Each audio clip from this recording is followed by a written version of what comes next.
Hey there, I'm Eternal, and I'm an object show fan that has barely watched any object shows. We have to fix that. Let's play Object Catchup. Welcome in to another installment of Object Catchup, the series where we discuss object show episodes right after watching them, whether they are new or old, famous or unknown.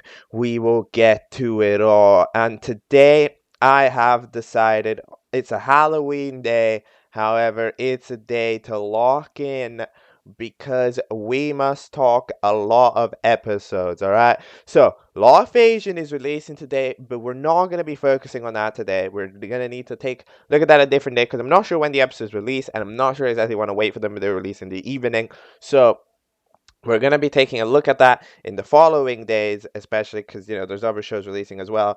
But that means that today we have a day where we have to just properly focus on shows, because Lockvasion is going to mean that we're going to be having a lot of new episodes on the backlog, and there's currently a big backlog of small shows to watch, and we have to absolutely get to it. So, let's begin. Let's start off here with the first show that we're going to be discussing today. However, before we do that, actually, there is one thing I got to say. That we hit 50 subscribers the other day. Yes, yesterday. We hit 50 subs. Now, I already had 30 of those, if I'm not mistaken, from before I started Object Catchup. But, we're growing. We're improving, and we officially have 50 subscribers and more.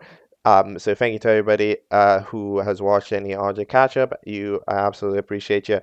And then also shout out to Mike, of course, for having inspired the concept. Now gives me shout outs on the videos and all of that. Shout out to the About It to Be Adopted team for having seen the episode yesterday. Same thing goes for Logie to watch the segment 2 days ago on the object show.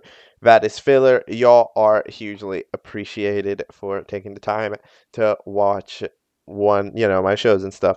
Now, let's start off. We're gonna start off here with the biggest show in terms of length that we're gonna be in terms of like individual episode length.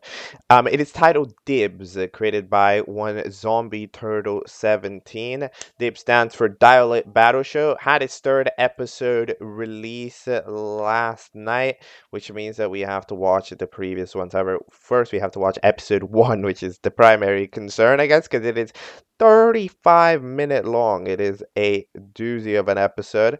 Let's watch it. Let's talk about it, and yeah, we'll be back after watching it to discuss it. Who the hell is Bindle? Alright, so I have just watched DIBS 1. Who the hell is Bindle? Now, considering this is one of the longest theoretical, like, as far as episodes, individual episodes that we've covered in Object Catchup, so far it's definitely one of the longest. Having an audio episode that's over half hour, not very often we see that. The longest I've probably had to cover, the Teapot and BFDIA episodes that I've covered, but so far I haven't covered too many of the other shows that have giant episodes, right? So, this show has a very interesting little concept to it. So the concept of this show is that it's basically a passing game, right? Somebody starts off with a scene, then somebody else makes the next scene, and then they keep it moving. It goes to the next person, the next person, the next person. It will loop around, of course, to make a full episode. But yeah, they basically pass it on to a different person every time. And that keeps moving, and then there's no like guidance. There's no like, oh, you're making a scene where blank. Like, they just keep it moving until they're done, right? Which is interesting. It's like the telephone game. It's not really like the telephone game, because in the telephone game, or like a guarding phone round, you are technically like, you only see the past scene and then you get to continue. But at least as far as I'm aware here, the animator that makes a scene has the context of every previous scene to try to work with it. Because otherwise I think it would be too nonsensical, right? I mean, if you make one challenge scene, then somebody has no idea what the challenge is, then it's like, okay, what's going on, right? So I'm pretty sure that's what's going on. And as a concept, I do like it as a concept, even if, of course, it will technically make a less sensical show, right? And it means that there's going to be less to discuss with it, right? Because it's like, there's no, I don't think I can say that much about it, right? You know, because like it's a relatively YOLO show. Like I think YOLO is the best way to describe this show. You know, like it's sort of every person just has to go, what do I think is gonna work? And then the other people just have to deal with it. I think that is one of the reasons why this show ends up with the length that the show ends up with. Because one of the things that happen, right, when there is this sort of passing along of scenes, especially like when you're playing like a writing game, a lot of the time you do want to leave the big step to the next person. Usually, I've felt that, at least with the group that I play these types of games with. You know, the games where it's like pass the script. I remember there was one game that had that concept, but I don't remember. But either way, it's like you write a portion, a part of a story, and then somebody else finishes it. It's like it's pretty rare for the person to make the big step, right? You know, to be like, hello, I am going to introduce the host now, right? It's like, I'm going to introduce the challenge. Or it's like, I am going to make a winner, right? So we end up that we do drag out every segment a little bit because there is this sort of game of passing it where it's like I don't want to make a super influential scene because a super influential scene will matter for everybody else. So I'm just gonna give it to the next person, and then the next person can make the individual scene. So I do think that is one of the reasons why it ends up being with the length that it does, 34-minute show. Um, and like I don't even know when does the host show up. It takes a long time for the host to show up. Like I think 16 minutes of entirely of introducing characters and just having them interact and stuff, which is but plenty of time. Now, one of the bonuses of giving this much time to just character interactions at the beginning is that we do understand them all, right? Like, even if, again, the characters probably don't have that clear cut of a vision, we probably have roughly the same vision of each character as do the creators of the show, right? Because, you know, each one of them is working with the same sample size that we are, and they sort of continue the character off from there. So we do start to, you know, pick up a little bit on what's going on. We see that the gardener was gardening. One of the crops appeared and is a big pumpkin. However, you know, so it's kind of a big pumpkin baby. They're all about poop. There is the putter from like golf, which is this more like classy, like I'm better than everybody else. You know, everybody else sucks. There's the hot dog fella that just eats a lot, right? There's just a lot of things in general. There's the matchbox that is definitely one of the most utilized characters. You can kind of tell that as a sort of, in my opinion, I think as this sort of unhinged character, definitely got a lot of screen time. Um, Being used really wants prisoners for some reason. So it's all right. Then there is the like mango lady, which I don't really remember. There are a few characters which I didn't quite catch perfectly. However, in general, I understood them. Bindle was with 8 Ball like majority of the time. They were like a duo until the teams where they split up. 8 Ball's there for some reason because why wouldn't you have 8 Ball? You know, in life, you all that you need is a little 8 Ball. Every show ever is like 8 Ball. You, you. Every show has an 8 Ball. Um. So yeah, and all 8 Balls act exactly the same as well. I've never seen someone give 8 Ball a personality. They'll just say, yeah, make him monotone, whatever. So that's cool. Then we have the little jackhammer fellas. Oh, actually, no, not yet. They don't appear. Do we then the whistle and the clock fella that speaks super fast? The whistle that speaks kind of loud. Oh yeah, there's the chip fella that just speaks constantly. So that character that's a pretty cool. That's a pretty cool character. Um, then what the hell else happened? Oh yeah, there's like this alien remote fella, Zapper, who's like a ruler of the world or whatever, but they're not actually a ruler of the world. What else happening? Oh yeah, there's the freaking lips and who I don't even know who that else is. Looks like Teardrop. What is the name of that character? I completely don't remember. I don't know, but the fella they just cheer each other on. So yeah, they have this thing with kissing people. They're eating the French fry fella. The strawberry milk is doing community service for vehicular manslaughter for like yeah. Like there's a lot of little details. However, we get so long with each of them that we do grasp it. Like I understand the characters here. There is the little duo um of the jackhammer and the blueprint. Loki liked them. Those were probably one of my favorite characters because they're kind of just like worker duo that doesn't actually work at all, but sort of just keeps it moving. um, and it's funny, and they have funny voices, and they're like, "Oh yeah, that's what we're doing." I enjoy those types of duos. I think they're pretty entertaining.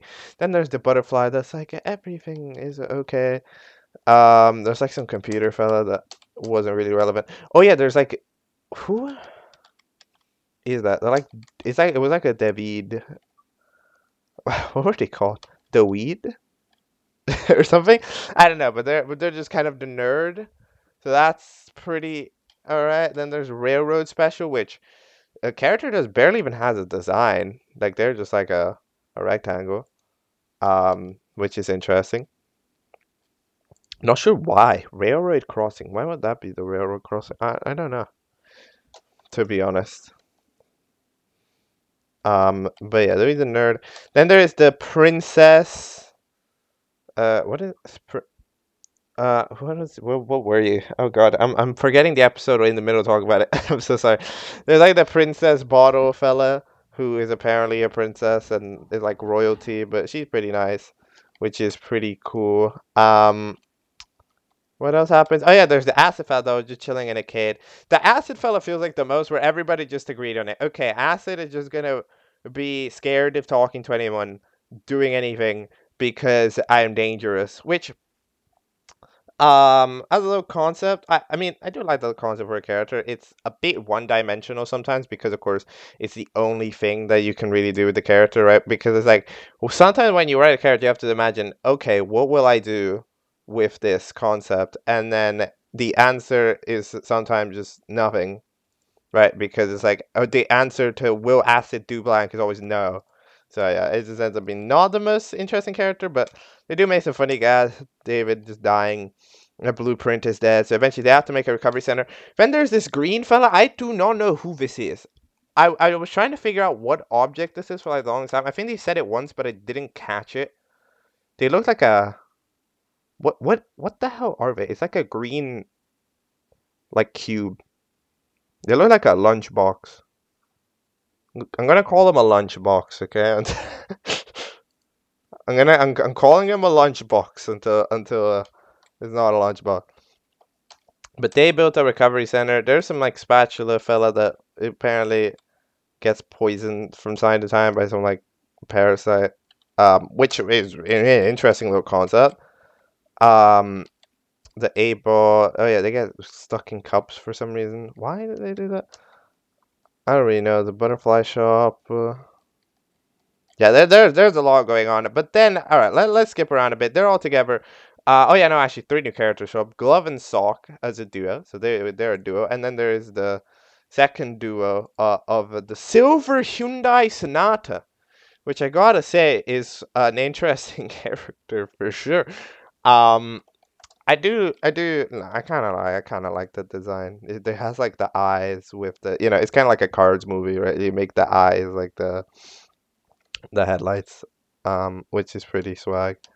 There's also another character that doesn't really get mentioned until that moment. Oh yeah, they just start thinking. Why? You see, they do this, like you see, they're like there's this randomness going on to the show where it's like, yeah, there's not much I can discuss about it, right? Because it everybody just goes along with whatever.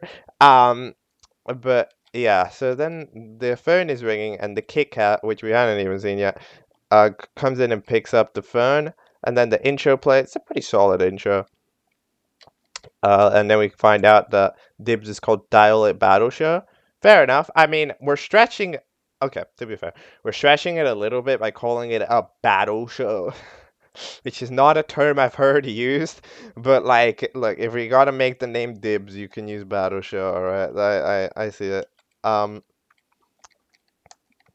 So the challenge is that we are gonna be making teams. So they make teams. The teams are all of uneven sizes, if I'm not mistaken. So Laura, let me just confirm. What are the teams? Because they make teams for like 1,000,000 years. So let's just confirm the teams. They make the team names. So team name number 1 is teamwear. Okay, so teamwear was how did teamwear form? Oh yeah, there were the duo sort of was with the shop fellas, I think, because there was the shop fellas, the gardener, and the big pumpkin, and then there's the duo, and they invited over the princess, whatever, the princess poison bottle. What is it? So join, and then there's the fella that, oh yeah, the in the trunk of the silver Hyundai Sonata in one of the skits, right? The friggin' the matchbox, right? Opened it, and a bunch of stuff came out of it as like prisoners. So there were some text fellas that left, and we got seen the outro. There's also that fella that's like an orange whatever. So they're part of the team. So they have 6 members. Then there's malbouffe, which it means junk food in French. I gotta say I approved that name. Yeah, 'cause they've got a bunch of junk food. They've got, the hot dog, the Kit Kat, the French fry, bread, whatever. And then they got the other fellas, including the sort of fancy putter. So yeah, they all they got butt, which is an interesting name for a team. Matchbox named that one because butterfly, didn't like the name that the butterfly gave, which was like something like butterfly magics or something. That's not exactly a very good team. Cause okay, wow, that team's terrible. Now look at it. Oh, we got the railroad crossing, who's not interesting. Acid, who's not gonna do a damn thing. Silver Hyundai Sonata, who can't really even speak. Butterfly, who's just doesn't do much either, just sort of speaks a lot. Then Matchbox, who's like right, sort of like evil jackass character. Okay, that team's absolutely screwed. And then there's the cast iron skills is the biggest team with 8. And I was thinking, there's a lot of people on this team, and it's a lot of the, I guess, less interesting people. Uh, because like, who's even there? Oh wait, it's the little gloopy fella that we saw in the one scene. Is that actually a character? Oh wow, I didn't even see that. I didn't even see that comment.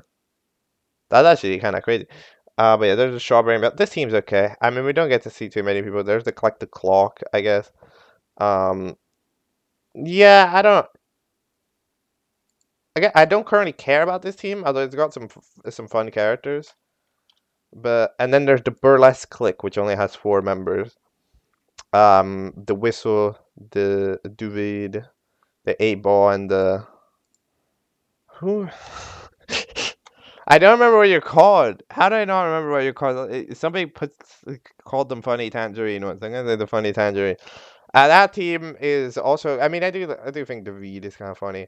And then there's the Smub, which is the team with the glove and sock as a duo. And then they hired Chip with them. As long as Chip doesn't talk, which, fair enough. I mean, it's fair enough, but also, like, at that point, if you're gonna get one more team member, I think you should have just, at that point, just have 2 team members now. I mean, I guess maybe they're gonna do, okay, actually, if you think about it, now that I'm just imagining this, right? It could be a strategical advantage in a situation where we're doing contestant voting on a team with 3, because that would mean that they would ensure themselves 1 elimination victory Like if they go for Elim one time, they're set. They're pretty much guaranteed the duo because the duo has more voting power than Chip, which means that Chip would 99% get out unless because of Glove and Sock working together to eliminate Chip. So you know what? Those two might be smart though, because you'll like get one of them, get one extra team member, and then we work together and we will eliminate Chip, which gives us one free elimination spot. But it is a little bit risky because you can only get up for Elim one time, right? And then you're screwed for the next time. So I would have probably, in that strategical situation, that's absolutely not what they thought of.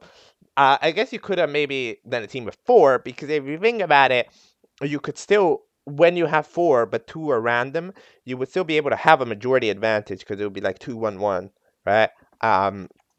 So I would prefer that. Either way, the bot team obviously has the worst team name, and eventually they choose to vote. Now, the Matchbox correctly does find the fact that, you know, the next person over has to speak, so it just makes a bunch of different voices as different characters, which, you know what, if it works, it works. Yes, is it cheating? I mean, I guess it is, but if it works, it works.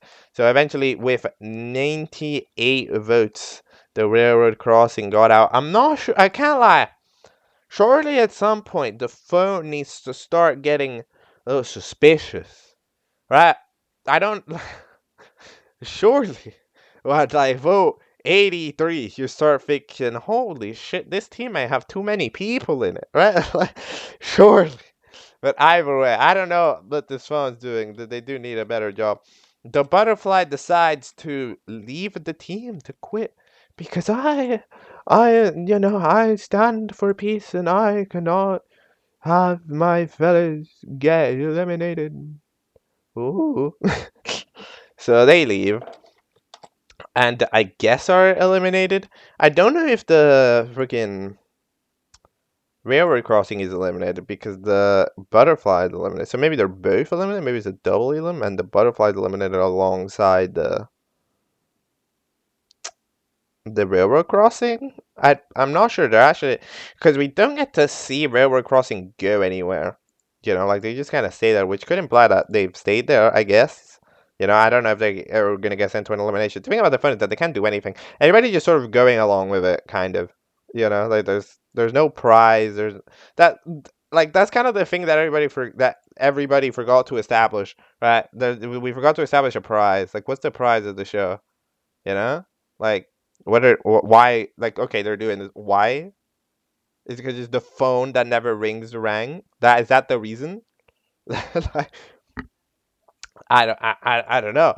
But either way, at the final scene of the episode, yeah, we get to see some aliens which are planning some evil invasion. We did see a lion at the beginning, and then there it is. There's the Dial-Lit battle show. Yeah, I get to see everybody's characters, which I mean, it is cool. Okay, so I do think that the like gloop fella that we saw in one scene might be a contestant. I don't really know who's a contestant. I'm gonna be 100% for real. I don't really know who's a contestant, but as far as initial impressions, Matchbox definitely strikes me as sort of a little fun character that would probably want eliminated. I don't know, there's a lot of characters that didn't really get a lot of focus on, but there's characters that got a lot more focus on, because one of the things that does also happen, right, when we do this sort of, like when you do this sort of telephone as well, one of the things that happen is that you want to continue directly what you have seen, right? Like what you have seen directly. It's like when you consider a story and then you see the last frame, you want to continue that frame, which means that the characters that the original people gave a lot of screen time to end up getting a lot of screen time later, right? Because they're the ones who we got to see. And it's like, okay, I'm going to develop on this. Because again, it's difficult to be a pioneer. Like, it's difficult to go like, all right, I'm going to step away from the characters who everybody else has done and give screen time to the other fella, right? Like, it's sometimes it's difficult to do that. So there's quite a few characters that I think didn't really get shown a lot, right? I'm mainly thinking The clock, I really didn't see much of the clock, to be honest. The spatula fella had like one or two scenes, but other than that, they were done for. But then like some other fellas, like the putter, I think, and the matchbox and the jackhammer duo, like they got a lot of those screen time. And even David got a good chunk of screen time, right? David. So like, yeah, it's just sort of this thing where having to split the focus is difficult to do that in this type of situation. But you know what? I think that as far as, of course, the concept goes, it ended up shockingly coherent. Because, okay, sure, it was a little bit of a mess, right? As it is, sometimes there's a lot of scenes that don't matter to anything, but it works surprisingly coherently. The thing that I'm most surprised is pretty coherent is the characters and the VA. Like, because every scene has to be VA'd by the different person, right? Because of course, like the character. I'm surprised how surprisingly not non-bothersome it was. And then like in general, the characterization, which I think is one of the more important parts, definitely felt correct. Like I think like the fellas understood the assignment of these characters. Like they understand the characters relatively well, which means that there's relatively consistent between them. Even if they're doing random stuff, the characters are at least consistent, and that's good. Because we can accept a show that does random things, but a character that is ever changing from scene to scene isn't great. But in this case, I think it works. So I'm gonna say that I approve. There's really not much else I could really talk about with this one. Let's just keep it moving. Let's talk about episode 2, which was released very soon after the other one, actually. Whoa. It is called the 31. Whoa, the 31 Little Piggies.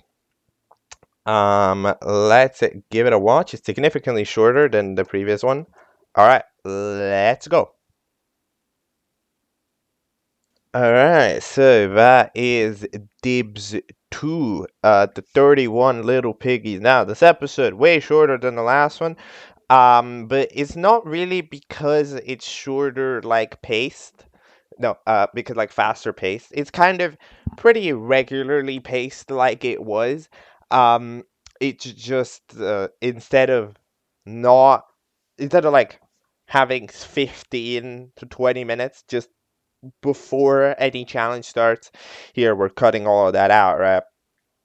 And we are starting directly at the segment of the challenge, right? Which is pretty cool. So we start at the beginning with a note from Butterfly saying that somebody's not like it seems to French fly, whatever, I forget what the banana French fry.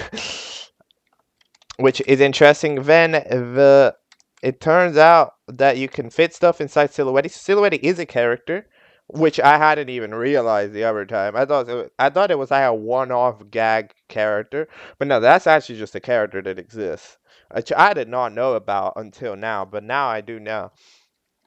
There's this fella that's just in there that's like a hallucination. That's like a button, which apparently is the keypad. No, not that, dude. They're like I still haven't called their names. Is that sad? How I haven't called their names yet. It's been 2 episodes. They're all pretty long as well. I'm very sorry. Um, but yeah, these explode. As some people see them. For some reason, they put like a bomb in there. The strawberry milk. Um, Bimbo and 8 Ball talking. 8 Ball still just continues to be classic 8 Ball behavior. Just sort of, oh, okay, and then just like, I don't have a favorite number, so we're keeping 8 Ball relatively 8 Ball. Swistle yet again tried to pick up the phone, tripped. Then Strawberry Milk picked it up, and then we have a lovely little concept here. Is that the intro here is Strawberry Milk theme because Strawberry Milk picked up the phone, so that's the intro. I really hope they do this more. Like a different character picks up the phone each time, and that means that the intro is themed after that character because that would be awesome. Because I thought that intro was really cool. I really liked it. It was pretty cute. It'd be funny to like see different characters and what happens. Like imagine like Matchbox picks it up, and then the the freaking thing is all don't. It's like a rock intro, you know. Like it's like there's a lot of interesting ideas that you can do with that. So I enjoy it. So the challenge is to make a house because of the storm. Now they all come up with some different ideas. I honestly think that there's quite a bit of creativity. So the team that has the builders on it actually doesn't build it. They just grow a big pumpkin house because somehow this gardener is OP. This gardener creates life, creates houses. So somebody's gotta give this gardener a raise because they just do. I don't know what they do. They do magic. But yes, it is the poop house. And they're just doing great. Meanwhile, the little spatula Scorpio fella ends up getting yet again possessed. I don't know what's going on with that character. I've been trying to figure it out because the post credit scene is also from of them, and I can't figure it out because like they are relatively chill. Like they're a character that just doesn't do much. They just sit around, and then they randomly get bitten, and then suddenly they'll do whatever it takes, and then right after they do that, they get unpossessed, and they immediately are in massive pain. Like that's what's been happening, and it's like I don't. It's really interesting. You know, it's a really interesting concept for a character. I don't know what's gonna happen to this fella, because you know it's one of those like the showrunners don't know either. But like, there's some interesting things somebody can do. Somebody has to yet again take the massive gamble, right? Of like going, okay, I'm gonna make a big moment. Like that's just the thing. It's just this show thrives off of who is gonna make the big moments, right? Because we're taking it scene by scene. At some point, somebody's gonna have to decide, okay, I will start a character arc right here. You know, like that's the important little thing. So they're doing that. There's some potential with this Spatula fella. Eventually, what does the freaking team even do? They just end up making like a boulder. Yeah, they end up living under a rock, which I mean, I guess that could work. Then eventually, the Shmub team ends up figuring out that Chip wants to speak so much they actually physically spit out the words, which means that they can build a freaking ASCII house, which is hilarious little concept. I love it. Um, Even though I am gonna point it out that yes, it is an ASCII house, but you know it's not made with letters; it's made with symbols, which Chip wouldn't be able to speak. You know, like we wouldn't be able to see like slashes in the speech. But okay, I see. That way, I still love the concept. They end up living in the house. We don't actually get to see them in the house, but it's pretty cool. Eventually, the Weed team ends up being an absolute chaos because the Weed ends up having the concept of home is where the heart is, so let's all be together so that our hearts stick together. Not how any of that works, but yeah, look, smart fella who's not smart. The other fellas have the idea of building a dam, which yeah, no, I don't think that works because that doesn't have a ceiling either. So yeah, that team is just absolutely yeeted. Meanwhile, what has the team with the duo even doing? I don't even know. But they like the duet of like the lips and the trying to get in the house, and eventually Spatula gets taken over again, Scorpio, and just yeets everyone in. So the team also has the idea of everybody in Silhouette. That was the idea. And it doesn't work because Silhouette eventually explodes because you just put too much shit in there. That makes sense. Um, so that's all fair. That team doesn't really know what to do. 8-Ball just gets zapped away to space while that team is still trying to do anything. So eventually they try to. So there are now 3 members left: the Reeds, Whistle, and Mango. So they're all trying to feed. They have the idea of the cup, which the team that was in Silhouette doesn't manage because the alien fella that they banished forever had that idea. Pretty smart. Can't lie, it was pretty smart. Then what do they try to do? They eventually have the idea. Oh yeah, because eventually somebody remembered. Oh yeah, Mango's obsessed with God, right? So let's make a sacrifice to the Lord, which they do. for sure. However, it turns out that we actually zap the entirety of the windmill, which literally just murders them all at the same time, which means that everybody loses. So that means that that team is up for elimination. The Burlesque Clique. So there's 8-Ball, David, Mango, and Whistle. Who would get eliminated here? Don't know. Because we're not doing a contestant elimination this time, which, I mean, that is fair. I don't know how it would work in universe, because like in universe, right? Um that fella has like literally no idea what is going on, like at any time. The fella on the phone. They don't even know how bro's gonna receive votes. But let's pretend he does it correctly, right? Yeah. It would make sense considering the contestant vote got Omega Cheese last time. Like, just understand, this guy, this phone host fella, what is this guy host phone fella? Because he literally doesn't even know who's on each which team. He doesn't know who exists. He doesn't know who the contestants of this bro show are. Like, this fella is useless. But all right. I don't know. Who would I predict be eliminated? Probably Duvid. Even though David is kind of goofy. Oh, it could be Mango. Maybe it's Mango. Did I say Mango? I'm gonna say. I'm gonna say Mango. I'm gonna say I originally say David, but I'm gonna say Mango because of the whole Day Tiger made the team lose. I'm gonna say. Or it's A-Ball. That team, honestly, this is a pretty close elimination because I could see Mango, David, and A-Ball getting eliminated pretty realistically because A-Ball stolen, Mango made the team lose, and David just annoying. Whistle, I think, should be safe. I I don't know. I'm gonna say Mango, but I don't know. I don't know. I'm gonna be 100% honest here. Then there's technically a post-credit scene number 1, which is you get to see from space the king fella, which is a different fella than the one from the last time, because I know that last time there was the challenge. No, there was the freaking butterfly flew onto a spaceship, but this is a different spaceship. So there's just various alien entities always trying to take over. Maybe there's going to be a different one per episode. But they don't end up doing anything. And then at the post-credit scene, we end up having the spatula fella, which at night is sort of tired and maybe hurt. I don't know what. I don't know, but they look pretty distraught. And then Strawberry Milk is like, "Hello." And then eventually they just chill and have like a picnic. That's like the cutest post-credit scene in the bloody world. Like how? Like I don't know. It's just, I don't know why. I don't know how, but that's adorable. So good job on whoever made that.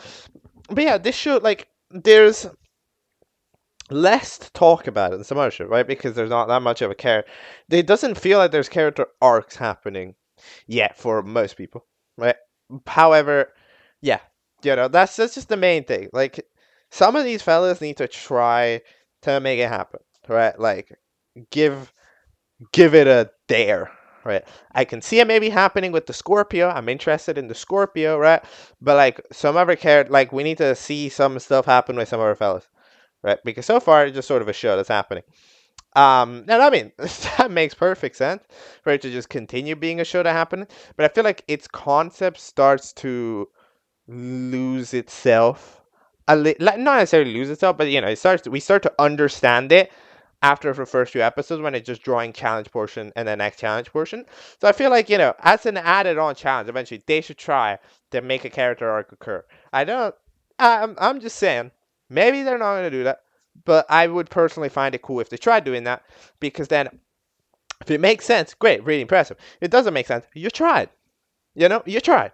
And this is an experimental show, like very clearly. It's very clearly stated and everything. This is a more jerky show, but because it has an experimental concept that is kind of interesting. So experiment with it. Try complex things with this format, see what the limit is, and then you can get to do so. So I'm really hoping that they get to do some more of that stuff in episode 3, which released yesterday. Should we get to it? Do I have any other things to mention?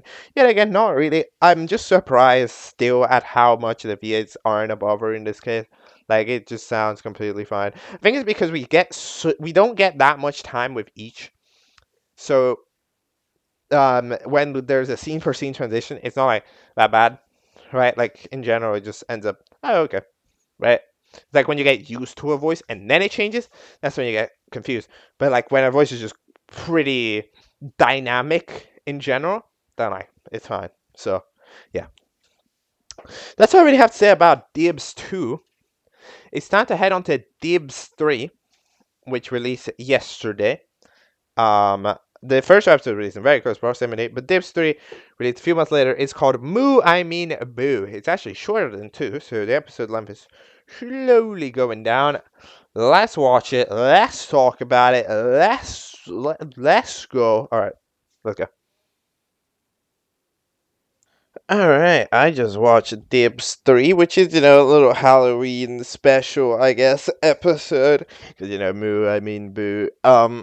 So they're all having a party, alright, which is cool. In the initial minutes, it's all everybody having a party. We get to see the votes of who is the coolest contestant, which, look, they don't feel extreme. I'm surprised that like stuff like Blueprint being like all the way at the bottom, you know, and stuff, but like Jackhammer being like near the top. Like I'm surprised at some of those results, but then I Matchbox and do that, and like the top fella, they seem right, like it does seem correct. But all right, then yeah, everybody gets in. Acid isn't allowed in. 8-Ball gets sold to the other team. Chip is now allowed to speak eventually. What the heaven happens? Oh yeah, they crash in with the friggin' what is it? The Silver Star Sonata. Then eventually we end up getting a call. For some reason, the Kit Kat we know that Kit Kat drinks alcohol. Quite a few people drink alcohol and get drunk because it's a party. A lot of people like Bindle. I can't even lie. Like Mango apparently likes it, but there's a lot of people, even on their own team, the Bindle fans. Garner is sort of more relaxed. Eventually, Whistle yet again tries to pick up the phone. I don't know if different people are doing this scene every time, but whoever's doing the scene, I'm glad that you're keeping it together. You're keeping the joke alive. Eventually, 8-Ball picks up, and the intro is the BFB intro. Because 8-Ball is like the BFB cast, so you just have the BFB intro. But then the BFB intro has like way too many characters because it's like a 64-person show or whatever. So like half the characters are just freaking railroad crossing, which I don't know. I adore this intro concept. It's actually so dumb. And then like the credit at the end is being everybody's name combined. Yes, all right, I love that. But eventually the challenge just ends up being to actually no wait, first there's the elimination where Mango gets out by I don't know if those votes are accurate, the ones from the paper. However, yeah, Mango gets out, which is what I was relatively expecting. It was a little bit of a difficult situation, of a difficult one to choose, but like seeing Mango, 8-Ball, Dweed, and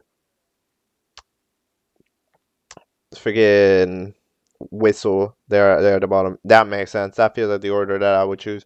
So the viewers have also had that same feeling. So the challenge is to just be dead. So yeah, who's on that team? It's Glove. Yeah, Glove, Sock, and Fella and Chip.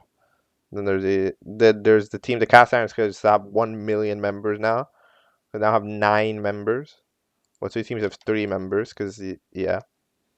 So the challenge is to murder everybody, which they tend to do with different ways of success. It's kind of hard to properly describe this, but yeah, eventually the green fella hides. So does while other people are murdering the freaking pumpkin, the pumpkin baby, absolutely demolish everybody. As they do. Some of our fellas, Chip goes into hiding. The Matchbox is also using acid to their advantage significantly. Like the acid ends up being a very useful little portion and uses it as a mega attack, which is all cool. The clock is absolutely dusted. Then the Scorpio Lolly ends up getting in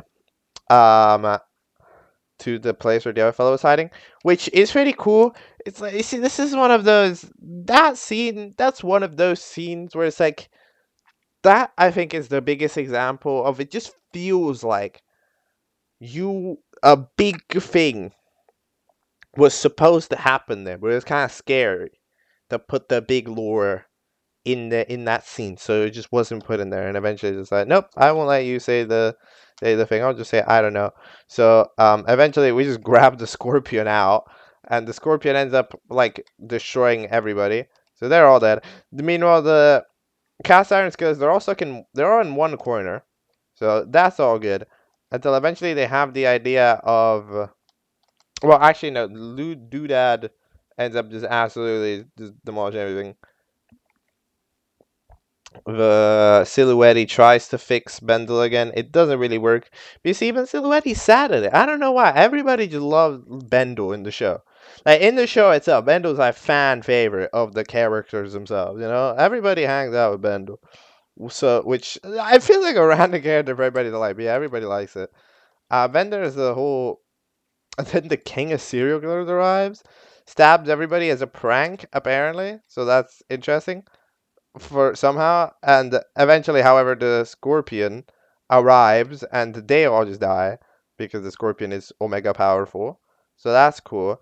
Then they have the idea, like freaking green remote fella has the concept of just sending a ball off like a bowling ball, which I mean it could theoretically work, but then it will get sent back by everybody else, right? So that's so then everybody gets fucking knocked into Silhouette, which explodes, so they all die.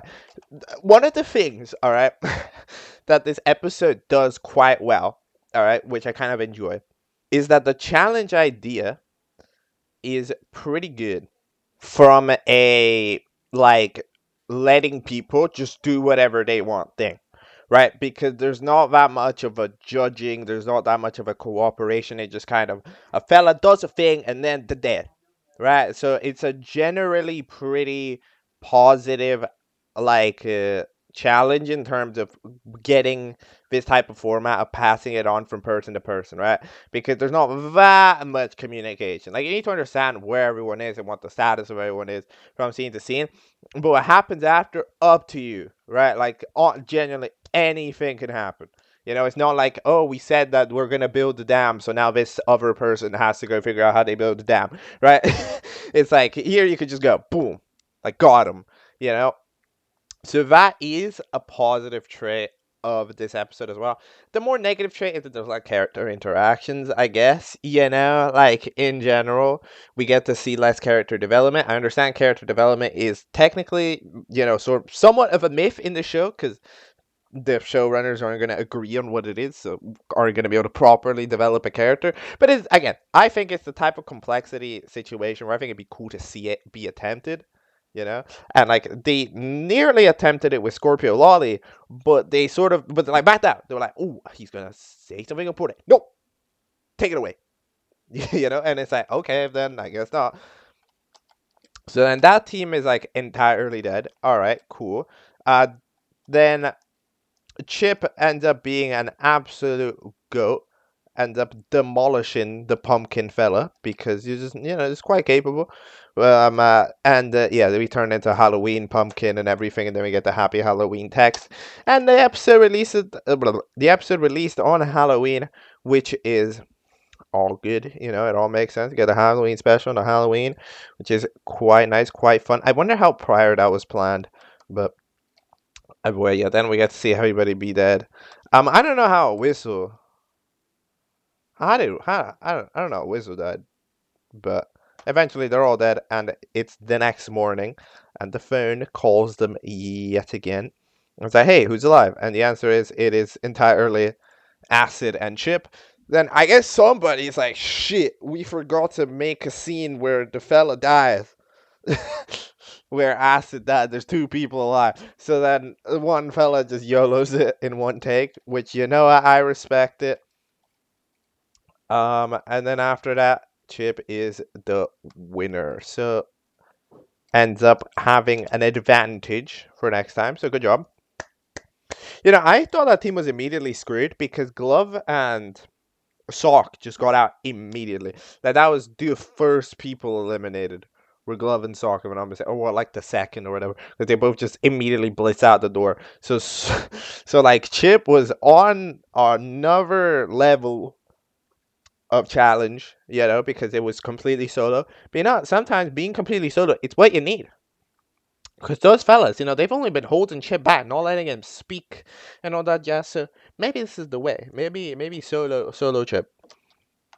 So then it turns out that the team that got the least kills was the Cast Iron Skillet. So despite being the big team, like the massive team, they somehow still end up being up for elimination. We'll get a cool little voting screen. So now it's vote to save. I guess every episode we're using a different voting method. At this point, I don't know what's next. We use contestant voting for episode 1. We used vote to eliminate for episode 2. And now we're using vote to save for episode 3. So what's next? Next up should be like save and like prize and eliminate, probably, right? The combo of the two to be at the IA. And then I don't even know how many methods y'all gonna come up with, because we're running out. Anyways, who gets eliminated? I don't really know. I don't know how long the voting is open for. I think it's a day, which is really short. But either way, I would probably... Dude, who would I eliminate? Okay. In my personal opinion, I'd say Flippy. Because Flippy is nothing. It's a very nothing burger of a character right now. Like, nobody really tried. There's like one scene in this episode where Flippy sort of talk, but like nobody really tried to give Flippy too much characterization, which means they just end up as not really that much of a character. The other fellas, the Lips and Slobber, you know all their deal. Do That is cool. Strawberry Milky's kind of cool. Bindle, everybody likes Bindle, right? And then Stopwatch is another kind of character. And then 8-Ball is also struggling because it's 8-Ball, sort of this type of character that's from another show, and people like originality in these shows, so they usually try to eliminate the character from the other show. So I would personally probably vote Flippy. However, my prediction remains 8-Ball, and I think 8-Ball struggled in the last elimination as well. Didn't survive by a lot. So 8-Ball's definitely in a big struggle, I would say, and I think that 8-Ball's definitely the one in the most danger heading into it. So, but yeah, but it's vote to save, dude. It's vote to save. Vote to save is like a different story. That's kind of the thing. It's like, how many people would save Stopwatch? Like, it's kind of it's like those types of question. Mate, would people save 8-Ball? I still think whether it's vote to save or vote to eliminate, 8-Ball's pretty screwed. I think 8-Ball's probably going, but hey, if voting's still open, which I don't know. It should be, because the episode released less than 24 hours ago, as of you hearing this, probably. As of this video being uploaded, it's be less than 24 hours in the episode release. We should be good, We should be capable of voting. So go be the change you want to see in the world. If you want to save Bindle, Stopwatch, Flippy, 8-Ball, Strawberry Milky, Doodad, Slobber, and Lips, you can save whichever one of those you want, right? We have the outro, which... I don't really know what's going on with the outro. They like to say some random stuff that's like not true, and then the cap cut closing video. We get to see everybody's scenes. I always find it interesting how does the DIBS system is very interesting, because some people just make like significantly more scenes than others.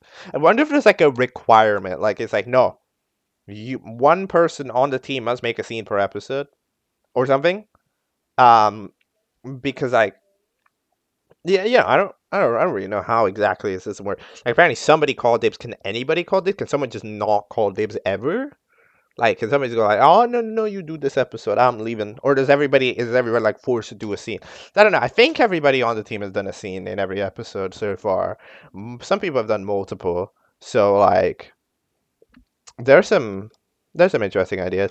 There's freaking the post-credit scene is Chip just putting everybody into the life thing, and then they all come out as one thing. Which, yeah, I don't know about that. I wonder if it's gonna. I mean, these post-credit scenes haven't really had too much of a canonical implication to them.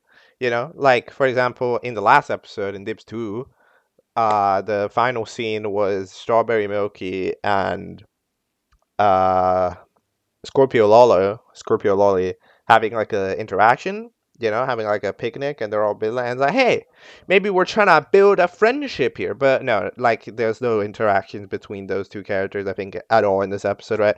So it's like which is that missed opportunity? Maybe it is, but again, it's this type of thing where coordination, right? And of course we're in a not extremely coordinated show, so it makes sense that some things are going to be left out as it is, and like probably the first person in the next episode is gonna, they're either gonna see the scene and go like, okay, how do we fix everybody being together at once, or they're gonna not see the scene and they're gonna go, okay, let's start from ground zero where everybody's alive. Right, that's kind of the question. Like, for example, for the start of the next episode, right? It's just like, what is each person considering important? What is each person remembering about the show? How much how much thought is put into the scene, basically, right? Because everybody, right, they have like their own ideas of the character, you know, but it's when you place your scene that it's like, how much prior intel are we doing on the character? We're like, okay, so I remembered in an episode 1 we had this interaction, so maybe they're friends, so well, I'm gonna make them interact. Like, is how much retrospection is there from the prior scenes to the current scenes? It probably depends on the person, right? Like, you know, who's trying to glue it together, rather than any global effort. But either way, I think I've talked pretty much so enough about DIBS, to be honest. As a concept, I think that it's a pretty damn cool concept, I can't lie. However, you know, it of course suffers a lot of little faults. It ends up surprisingly watchable. I can't lie. It ends up surprisingly watchable. There's no aliens in this episode, unfortunately, which you know, nobody made them. Yeah, it ends up surprisingly watchable. There's like some lore happening. There's like some lore being attempted. It's not really working out too well in terms of like having any character arcs. It doesn't feel like most characters have a character arc right now. But I would personally give it an attempt. If you are making a scene in DIBS, be bold. All right? Be straight up with it, okay? Do something interesting. All right? Okay. Got it. That's my message. And now I think that's all I can really say about DIBS 3. But it's cool. It's fun. It's fun little jokey show concept. Let's keep it moving and watch another show, because wow, it's been an hour. It keeps spending like an hour on the initial show. Whatever. All right, next up is a little show called Urban Excavation. To be honest, I don't even know if it's a show. Does it even have visuals? I have no idea, but it's an entirely new channel with nothing on it except the video. It's called Rhythmic Architecture. It's 5 minutes long, 45 subs. I genuinely no idea what to expect out of this video. I could be looking at anything right now. Let's go look at said anything and let's see what is in store for us in the Urban Excavation. So I just watched this audio experience. Urban Excavation 1. Rhythmic Architecture. I don't know what I'm okay, I'm gonna be 100% honest. I don't know what I just listened to. Okay, so dude, what in the world? So we have like a group of 6 characters, I believe. They are in the part of a forest somehow. Okay, because one of them has this like debate or something that's like they do big architecture there. I don't know what that means. They're like architects or something, right? That's why they're urban excavation, right? I think they're architects. I think that's the general vibe or something. So they're off there. They're debating brooms versus whatever, um, like rocks versus brooms or something versus broomsticks. Okay, cool. So that's happening. Then eventually they find a massive building or something, like a tower, like a massive place. Wall there, which is weird considering. No, but I mean, one of them has already been there. So they go in, Sure. Then everybody gets on the lift, and then the game starts. It's like a game building, whatever. It's old. It's a hilariously slow lift. Okay, cool. Then the lift is going up, is doing chit chat, and then they reach the first floor. So to start the first game, which apparently they're different every time, according to the fellow who's done it before. They have to volunteer somebody to go out, and they are struggling to choose. So they're trying to find out some different methods to choose. Okay, that's all makes sense. They're trying to volunteer who to go out. Because I think it needs 5 people, so it needs a 6th person. But then they never agree on who to volunteer. So who doesn't? I don't. Is that like a vote? No, I don't know if they voted silently, maybe by raising their hand or something, or by pointing. But I don't know who voted.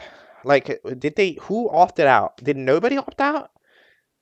Or did somebody opt out? Because it says thank you for volunteering. And then everybody just starts screaming. Literally everybody. Everybody goes insane. They're screaming. I believe there's music playing in the background. But everybody is shouting. It's not great. Everybody's shouting. Everybody sounds like they're panicking. And it's all chaos. So what happened? What the hell happened? I'm trying to figure this out. Okay.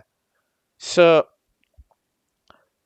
an idea is if they all volunteered on accident because it was a timed thing, then maybe they all just got sent to something and it's broken and they're stuck and whatever. Maybe that's a thing I'm imagining would be possible situation. Or somebody opted out based on a vote. Where I'm glad you're all eager as I am. Or maybe that person opted out. Alright, what? I don't... Glad you're all as eager as I am. Come on, let's go. That's the line that's throwing me off. That's the line that is throwing me 100% off. What does that mean? There's nobody said anything for the last 10 seconds. And then it's what is the freaking thing? Because if you imagine it, right? It could be that... Oh, God. Because... I'm really trying to come up with something here. I'm trying to theorize on the spot right now because that's all you can really do. There's no visuals to go off or anything. I don't even know the characters, who they are, what their names are. This theoretically doesn't have to be an object show. The fact that it says OSC is the only reason why it's an object show, right? Otherwise, it could just be a show. It could just be an ARG. The thing about it that confuses me is that this isn't a mysterious thing that they found for the first time in history. And then they were okay, cool. Because somebody's been there before. They've experienced the games. Apparently some of them are physical. Apparently there's been puzzles. Apparently something. I don't know who this fella is. But apparently they go over in that session. They have this tower. And maybe they played the game. Maybe they played these games before. Squid Game meme. With different people or something. But they don't seem mad or upset or sad about it. They seem excited to play the games, which makes me think that they are relatively peaceful. It doesn't make me seem like they're entering a death machine because there's a fella who's already played it and enjoyed it and is coming back and has actively brought their friends along, right? So that's the part that confuses me because it doesn't seem like they're just entering a death machine. But then what is the machine? Maybe they're just doing the challenge. Maybe they're just doing the activity, and it's just an activity that requires shouting, they're just bouncing around or whatever. Maybe that is an idea, but they're shouting some weird stuff, oh my god, it's I don't. That is the thing I'm thinking. Then maybe, oh god. I don't know. Then they're just around tower in the forest. It's old. It's a game. There's a lot of interesting things here, but That's just that's the main question that has to get cracked, and I absolutely just don't know. Yeah, just straight up. I kind of currently don't really have an idea about what happened, right? Like my initial idea was that not they all volunteered on accident, and then they're just stuck or something happened to them, and they're all like shit. That was my initial imagination, but I genuinely could not grasp what happened there at the end again. I mean, very interesting little scene. Voice acting, apparently voice acting is only done by like 2 people, which makes it very impressive because there's a lot of pretty different sounding voices. So good job to those two. I have no idea what y'all wrote. y'all writing a story. There's no even they're not even visuals. So I'm curious if like the second like there's not many visuals, but it's still a relatively high effort thing because it's like of course there's so much talking over each other that like and there's echo and there's background noise, sound effects, right, and music and stuff where like it does feel very much so like there's a degree of effort put into it that it is a lot. There's a lot like yeah, I think there's custom music and everything. So fair enough, right? Now it's also just like the fact that dude, I don't know. This looks bad. I think this looks like a not bad like a show. This situation for the characters looks bad because you don't just release this on Halloween. You don't just do that. Like you don't just do that for no reason. You know? Like you don't just release something of this method like this, especially because the freaking tape cuts itself off in the middle of the screaming. Like there's no way. There's just no way. Something has gone terribly wrong. Like there's this sinking feeling. Of course, they're literally all screaming, but it doesn't seem positive. Because you don't just release this type of video on Halloween. You don't release this type of mysterious video where it's like sort of eerie vibes to it, you know, like the mystery of you don't know what you're getting yourself into. Like you don't just do that on Halloween day. So something's terribly wrong. I think something's going wrong. I don't know what. I guess I have to see episode 2 whenever that drops. But it is immensely interesting, and I will be making sure to check it out when the time is. But all right, that was Urban Excavation 1. Go check it out. Go listen to it for sure. It's a very cool little listen. But yeah, that's all the analysis I can give it for now.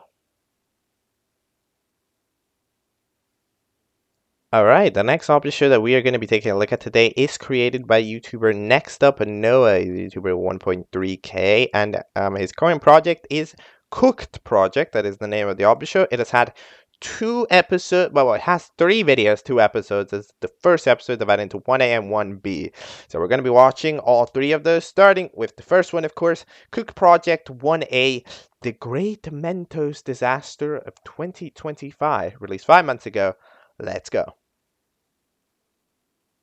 Okay, so that was Cooked Project 1A, The Great Mentos Disaster of 2025, which I just watched.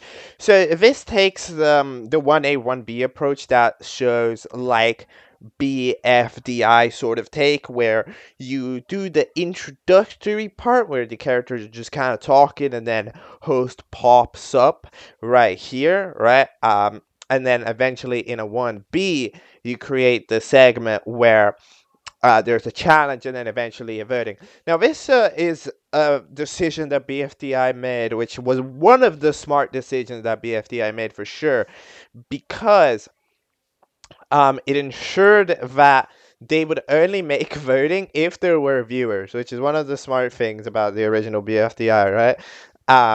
Nowadays, we do somewhat know that usually most object shows, they will have some sort of viewership to it, right? But eventually, we get to see our character's mug, which is just sort of building a thing. The beginning is actually the same one as 1A, except Popcorn lied. Ooh, evil. So then there's a banana. You know, we get introduced to the cast. There's a Kit Kat and everything. The mug is just sort of building some statue.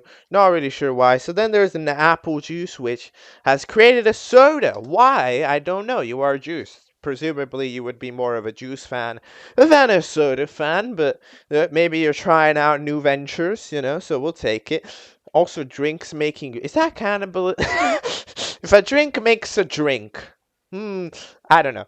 It's an obvious. It doesn't really matter. So eventually they bring it over to Blue Screen to try. Blue Screen despises it. So, because it has dirt in it, which I agree. I think that would make sense, that it would be bad if it has dirt in it. Then Tetris Block sinks them down to the dirt because of the dirt, and then they'll just die. So that's alright, that's cool. But then Tetris Block can recover them, which is a very interesting little character trait. Yeah, again, I'm a fan of Recovery Center characters. However, Tetris Block isn't a Recovery Center character. However, they are like contestant. So a recovery capable contestant is very interesting. Although Tetris Block, after the host showed up, didn't actually revive them. The Tetris Block was relatively chilling, just sort of like said that there was a presence, so maybe they can't when the host, which turns out to be Green Bean, is talking.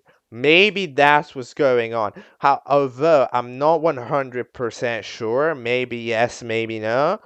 But either way, having a character that actually is capable of recovery in the contestants is a very interesting little idea. There's a reason why that's not usually a great idea, because of course power dynamics, but when there's multiple characters that can revive, then it's interesting. Lava Cake is experimenting on Fungus, which is some sort of sort of dozed off character. So Lava Cake is just experimenting, planting and stuff. Then there's a sort of more analytical, clipboard character, which we don't get to see too much of. So that's all fine. Eventually, so we then discover Sticky Piston suggests Sugar and Paddleball to go ask Lemon, which is sort of the ruder character, for some money, but apparently Lemon has money. There's also some Ramen, and they are hanging out with them, so that's all cool. Then eventually Mouse is like, yo, what if we prank Mug by pouring soda in them and then putting Mentos in? So then they explode, and it's cool. Now I must confirm, this is technically a prank. Look, for all pranks in the universe that are just for all pranks in Object Show, they're just for a prank, murder. This one is technically a prank. Although I must say that it did not turn out very well, because apparently when there's a liquid in the mug itself, it gets intensified, as Mug said. Now I must say, Mug's survival instincts cannot be very good, because I'm sorry. Okay, I've never been a Mug before, but how is somebody gonna pour liquid on you and you do not notice?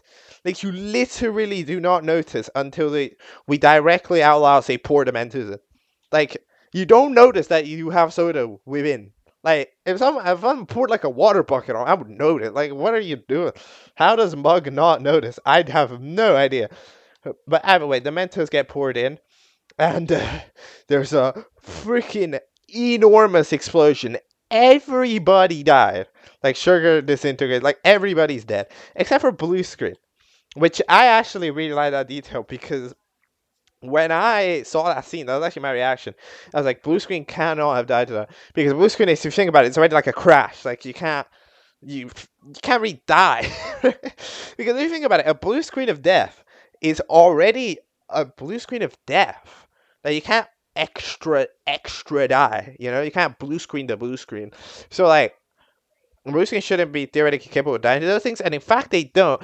And alongside Tetris Block, which is also alive, tries to recover everybody else. They have a very interesting voice, by the way. The text-to-speech robot voice that is used for Tetris Block sounds very interesting. I dig it. I absolutely dig it. So I'm interested to hear more of that. There's also captions on it, just in case, which I'm a fan of.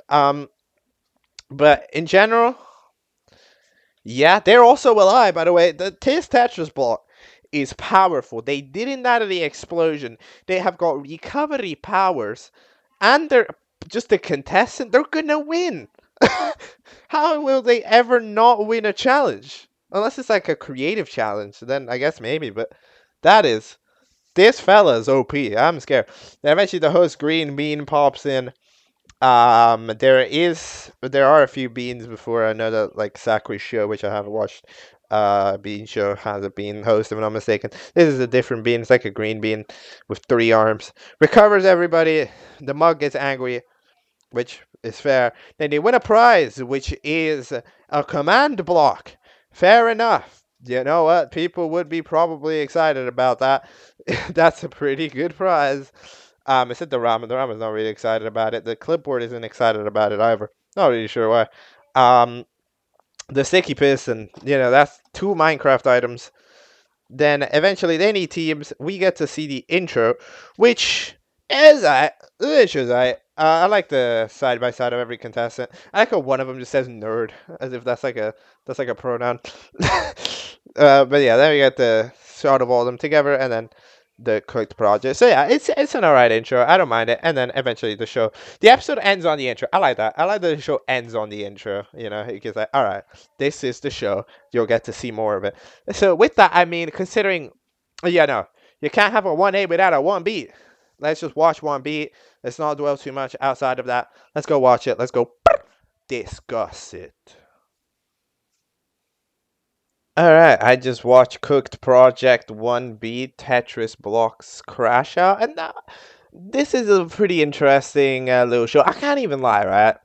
This show, like, isn't viewer voting. That is shocking to me. I don't know why. This show, in particular, gave massive vibes of viewer voting. Like, usually I'm not necessarily assuming it and stuff, but, like, this show gave me an absolutely crazy vibe of viewer voting. However, like, no, it is contestant voting. So the teams are randomly selected by randomly selected. They're selected by Green Bean. They're relatively non-random. Like we have, for example, the popcorn and banana. They end up singing together. The fungus and the lava cake. They end up singing together, right? In team one. In the other team, the with sugar and the Kit Kat, they end up kind of singing together. The paddle ball doesn't get to stick together with the sugar cube. Actually, now thinking about it, so they're all relatively together. The mouse and piston, which pulled the prank on Mug. They're all together, just in the same like range. So that's all. That all makes sense. Eventually, they name their teams. The first team is titled the Bright Ones because they're all relatively bright. Which, fair enough, that is all correct. By the way, I haven't pointed this out. Lava Cake's design is really good. I don't know why I really like it. That's a really cool design. The other team is called No One Likes You, or well, in the way that the characters say, no one likes you. Like, but there's a lot of breathing sounds every time. But like, yeah, the Sticky Piston Mug and ramen. All right. Then there's the sweet winner, the sugary winner. Sorry. Because like there's sugar and the Kit Kat, which is sweet. The other two aren't sweet. They're the clipboard and a blue screen. But oh well. And then the last team, which Lemon, and then Tetris Block, which does not vibe with Lemon at all. They end up being called the Loaded No Scopers. No idea what that means, but we'll go with it. The Paddle Block doesn't have a criticism on the matter. The Bean fella, it's a little we're getting more like Crazy Host vibes in this episode than in the first one. Because in the first one, we didn't get to see much from Bean.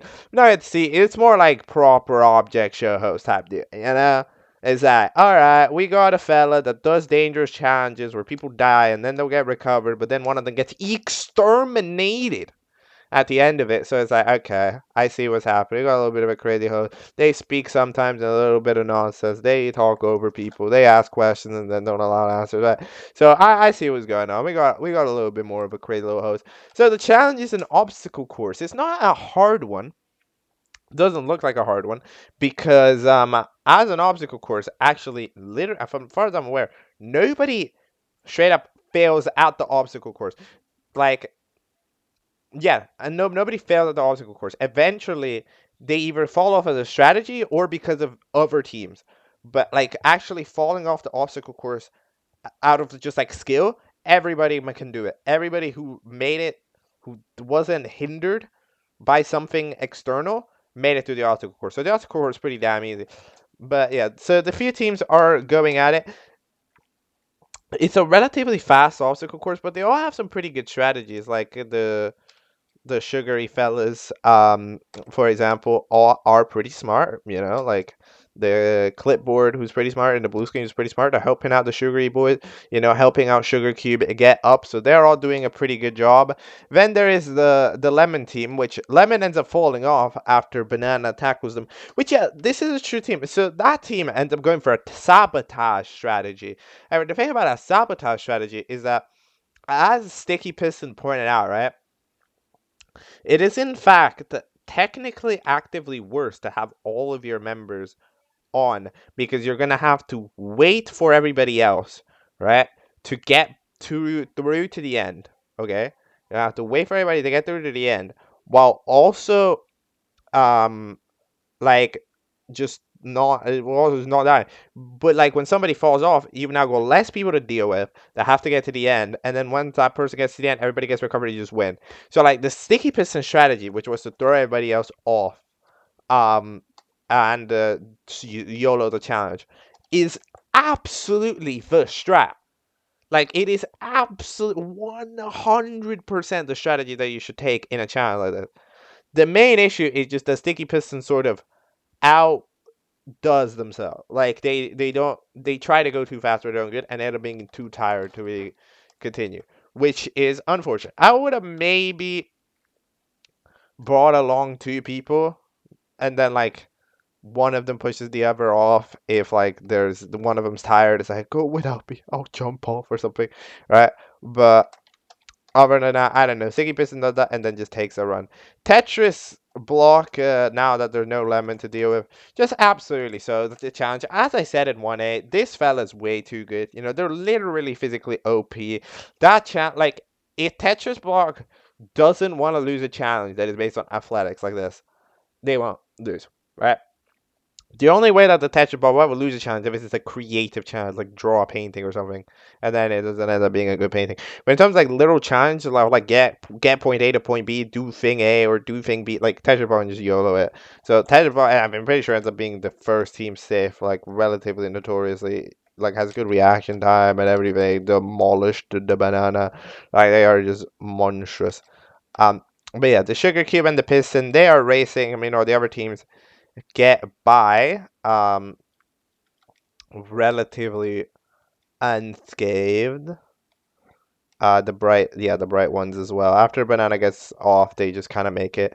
So yeah, because the thing about Sugar is that Sugar eventually near the end of the course fell off the blue screen, so everybody else didn't notice, so ran by to the end. Eventually, in the epic race, which by the way was a pretty cool shot, of the two, it was pretty fire. I like the drums and everything. Sugar Cube ends up being safe, while Sticky Piston ends up being recovered. I'm surprised Mug didn't like just straight up beat him up. I can't.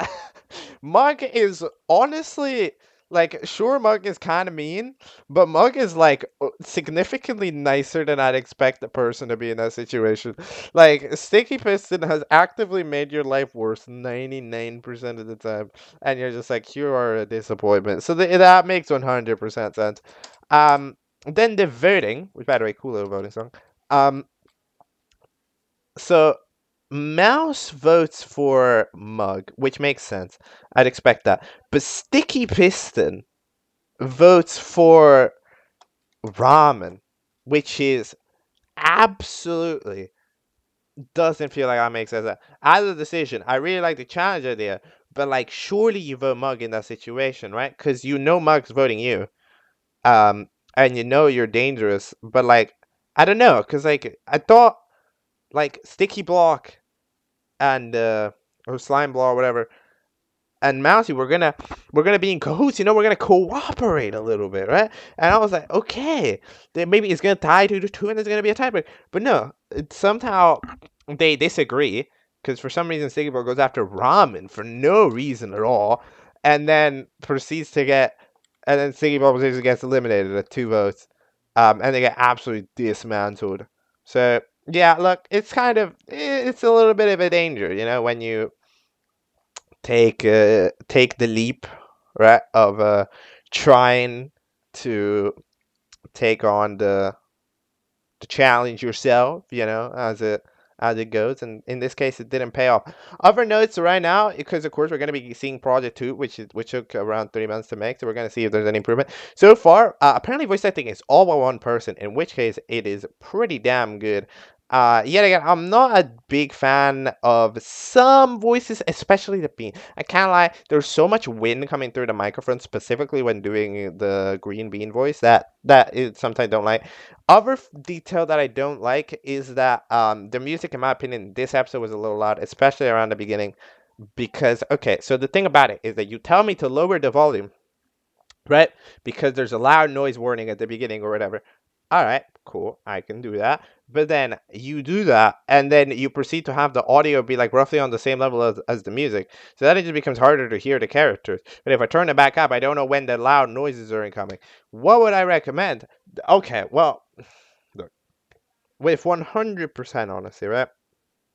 Most of the time, if you have to put a warning for something, that probably means it shouldn't be there in the first place. That's kind of how I go.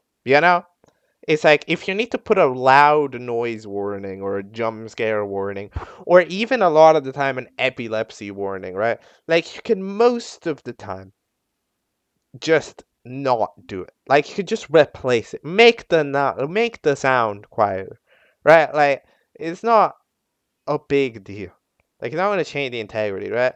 Maybe sometimes like an epilepsy warning is okay because there's certain scenes like flashbacks and stuff that need to flash up really quickly, but like on average, even then, even in like the Jack and Jellyfish shows when like the episode has the epilepsy warning, it's like it's not really needed. I know that especially on Jack and Jellyfish, the epilepsy warnings are sort of tame. Like I don't even know what happens in that episode. That's in Teapot 20, that's epilepsy inducing.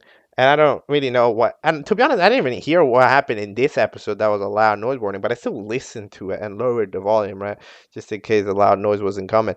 Because I am coming in with a sense of trust in the shows, right? Because I know that, especially I think yesterday, apparently, maybe one of the shows I reviewed is a copycat. However, like in general, I'm going into these shows with faith that what the show tells me and what the show's doing and everything, right? I'm coming in with the faith that it is correct. All right, so that's what I'm coming in with. Um, and same thing goes. If the show gives me a warning, it's giving me a warning. I remember I also yesterday in one of the shows, in one of the joke shows that had some loud sounds, it gave a loud sound warning. I turned it and down, and it worked. It was correct. So I trust the shows, and let's hope for the best. All right, I think that's all I can really say about this episode here, to be honest. Let's keep it moving. Let's go look at the latest episode, which is 8 minutes long, so we shortened it a little bit. Cooked Project 2. It's titled Think Outside the Box. Let's go. Alright, I just watched Cooked Project 2, Think Outside the Box. Now that is a nice little episode. One of the things that I think this show does do quite nicely is I think the pacing of it is pretty good. Like one of the things that a bunch of shows, of course, struggle with is definitely the pacing, right? Like how much do we show of each team? The interesting bits, the less interesting bits, the challenge, how long is it? How long do we make an elimination? The earlier part, right? That's all difficult to get. But this just works. I can't even lie. It's an enjoyable watch. It's pretty good. It feels like it does somewhat a little bit during the challenge portion. It does somewhat feel like BFB quality pacing. We're switching from team to team, seeing the strategy. We've not had too much inter-team shenanigans go on because it's been very like uncored, like not uncored. It's been very segregated challenges. There's been obstacle course for each team, box for each team, and that makes for good moments, right? Because you can see this team is doing this team is doing that, right? So it's not confusing. So this is all makes perfect sense.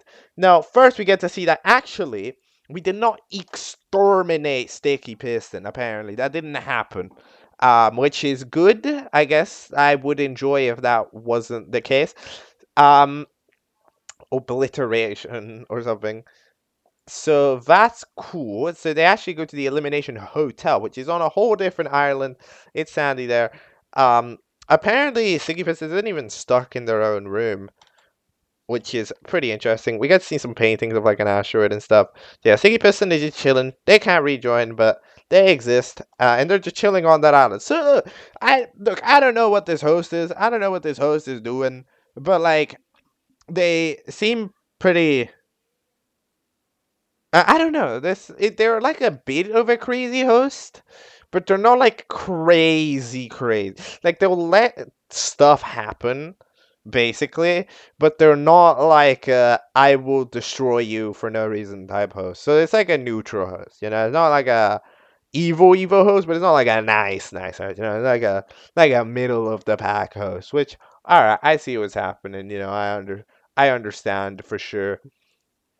Um, then we go to the next challenge, which is to escape a metal box. So that's cool. So, what did the teams do? I'll be honest, the teams are pretty damn smart at this challenge. Because sometimes you're thinking with the team and they're like, what the hell do we do? Right? And then it's like, they end up with the dumbest idea of all time. In this case, actually, no. I'm not gonna lie. The team is smart. The teams are smart. Um, with the way to do the challenge. But first, oh yeah, there's actually an intro. There's actually a new intro. It's a completely new intro. It's a little bit of a goofy intro because the screen time is segregated so randomly between the characters. Some are around for ages, so some are around for 1 minute. And it's also a custom intro, as in like this intro can only work in this episode because of the scenes that you see. See scenes with the door, someone fell out on the ground, you guys see Sticky Piston away. Like you could like this only really makes sense as an intro for this episode. So I'll be wondering if there's gonna be an intro per episode. Which is an immense amount of effort, if true, but like this is a custom intro. I don't think you can play this intro in another episode because like it just is directly related to this challenge. So I don't know. Um, Now the challenge, the first thing that they do, clipboard and blue screen, just to simply beat up the door and break it like Minecraft because this world seems adjacent with Minecraft, and eventually it just works. So good job to them. They're pretty smart. Meanwhile, the mug team ends up being that they can dig under it because it's true the floor is made out of grass. I thought that immediately as well. I was like, okay, somebody's gonna dig under it. They do use a pretty unconventional method, which is to use ramen as a shovel. So you kind of throw the ramen away. I'm curious what happens to ramen when you throw the ramen away. Is the ramen like a decoration or is the ramen like necessary to live? You know, like if the ramen isn't in the ramen, is ramen like incapacitated? Because it's kind of like a barf bag. I remember in B&B, right? It's like if barf bag doesn't have barf, it just doesn't work. You know, they're just dead. So it's like that type of character. I'm curious, but I don't know. They seemed awake, I think, despite the fact that they were using them as a shovel. Either way, they ended up digging. I mean, the other team ends up using the lava cake to burn down the door. Lava cake, meanwhile, doesn't mind being used, um, which is pretty cool. So that lava gets thrown around. We get to see some recommended characters. By the way, shout out to specifically the colon recommended character. I'm a fan of that. And also, there's a recommended character just ramen themselves. Hold on a minute. How is that gonna happen? I don't know, but ramen themselves is a recommended character. Um, but yeah, eventually the door burns down, so they are safe. The loaded no scopers, they end up losing entirely because Tetris Ball doesn't do anything. And see, this is exactly what I mean. Tetris Ball is OP. Tetris Ball can do literally anything, right? However, Tetris Ball has to go do it, right? Like it's just the capabilities are of an absolutely OP character, but we have to go do it. You know, like the character has to use their OP abilities. If Tetris Ball just use their ability every challenge, then okay, then GG. Right? But in this case, we're not using it, so Tetris block ends up being sort of the reason why the team lost because they're just standing still or whatever, right? Because of this robot. Anyway, the other team digs out and is safe, which means that the loaded no scoper is safe. The elimination song ends up being the same, so that was not custom. So yeah, the elimination goes. Lemon votes for Tetris block pretty clearly. Then the apple juice doesn't vote lemon. I'm surprised. I'm 1,000,000% surprised that they actually abstained from the vote, considering like how badly Lemon just looks at them all the time. Well, it's just pretty crazy. The paddle ball votes Tetris block, which sure you can do that, and Tetris block votes Lemon, which makes perfect sense. I'm just surprised yet again. I'm surprised it's not a tie. The way that these teams are feeling, these I think both the voting in one and voting in two, it would make more sense if they were ties. If they were two all ties, I would be like, that makes sense. I'm not gonna lie, but like the fact that the juice box, the apple juice, directly just abstains from the vote instead of voting the Lemon, which literally just looks at them bad every single time. It's like, okay, really? You want them to stick around? Like you want to remove your power to keep Lemon around? Like Lemon doesn't like you. But like it's kind of weird, yeah. So I don't know. I don't know. But either way, Tetris block gets out, which yeah, that's fair. From a decision of making the show, you have this type of character where it's kind of a ruin the fun type character. It's kind of that character where when you have an OP character within the show, you're just not really gonna be like able to do a whole lot with them, right? Because again, it's like they're just too good, you know? Like that's kind of the thing. When you have a character that's just better than the rest objectively, it's just sort of complicated. And in this case, however, Touchball gets out because they have this nerf of not really doing anything. Like they can do stuff, but they choose not to. So in this case, Touchball gets out because they chose not to, which makes sense as a decision. But yeah, I mean, if it was like an objective competitive, Tetris was absolutely the strongest one in the entire show, and probably would have won. Um, if you like power scale it, Tetris block calls it like a ginormous explosion, which is interesting. I like it from the island sticky person. For a minute, I thought that they were gonna be stuck in their rooms. Like I thought that was gonna happen, but no. I think whoever's on the elimination island. I guess they just get to hang out together or something. I guess we'll have to see. But Sticky Piston gets to go around and be on the desert or whatever. So maybe they'll be able to hang out, and eventually that place will just become like the new home. Which I mean, okay, I guess that's pretty nifty. Instead of they're not like desolate. I really like the gag though at the end of like the freaking atomic explosion. Hey, I wish I was there. That was fun. Then the shot at the end of like the green bean trying to regenerate the grass. Like there is some semblance of niceness within this character. Like they're not unbelievably evil. This green bean. I think that they're pretty crazy. They're kind of crazy. Like they're in a halfway point. They're not crazy and just straight up evil for no reason. However, they're not like nice. They're not a nice character. Like they're sort of doozy crazy type character, but they're not like evil, right? It's like a neutral. It's like a neutral. It's like balance. Like a 5 out of 10. I'm gonna say 5 out of 10. All right. They're kind of crazy, but we take it. So that's what I'm gonna go with. But anyway, the show's cool. The main power that this show has is absolutely that it's paced well. It's a well-paced little show. Um, that is just cool. Like it is just pretty fire. From that perspective. But other than that, yeah, are the credits the same? Yeah, the VAs, the voice acting, in my opinion, has improved and everything. So I think that, yeah, I don't know. I like this. It was an enjoyable little watch for sure, and I will definitely be checking out more episodes as I do with majority of the shows that we take a look at here. However, yeah, this one is another one I definitely enjoyed taking a look at this, and I will keep it up for the episodes, which seem to release like roughly every 2 to 3 months so far. But yeah, that's what I got to say for now. See you. All right, so the last thing that we're going to be taking a look at is pretty massive. It's pretty massive, but we're going to be taking a look at over 30 videos to close it off because to close off what I'm going to call the first Omega episode. All right. Technically the Anno Simbu and the Asta Simbu count as Omega episodes, but we're going to take a look at the 20-second Object Show. Every episode is 20 seconds. We're currently on season 3, which means that there's roughly 12 videos, and then 5. So that's like 30 videos that we're taking a look at of this series. However, we're going to give it a roughly 1-minute review of each episode. and then we'll have talked all about it because there's not too much to analyze. It's 20-second snippets every time. Let's start off with we'll start off with the remake of episode 1, which is titled Meet the Losers. Don't vote. Let's go. Let's watch it. And then we'll talk about it for a little bit. Then we're going to move on. We'll do this fast. All right, let's go. Okay, episode 1, we get to find out the contestants, which are very dumb. Pie holder, ABFDI, upside down cake, a useless recovery center, wide Steven. Then we got 2 different characters, Block and the Looney, because there's the Block and the Balloony.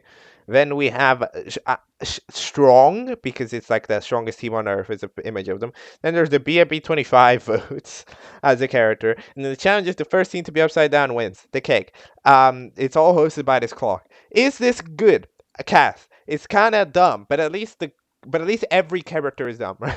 Instead of having a cast where like some characters just look serious and it's weird when there's a joke character in there that's just from another show. In this show, everybody is stupid. Like, every character is just a dumb concept. So, alright then, we got a dumb concept. Let's keep it moving. Let's watch episode 2 now. Okay, that's episode 2 of the 22nd The Object Show. So this show is going to need to discover how do we make voting not take like 15 seconds, because that's what's happened so far. In the first episode, we've had to introduce our contestants, and that took like 15 seconds. And in this episode, we talked about the elimination, and then that cost 15 seconds. That means that the challenge ends up being something that can't really even be a challenge.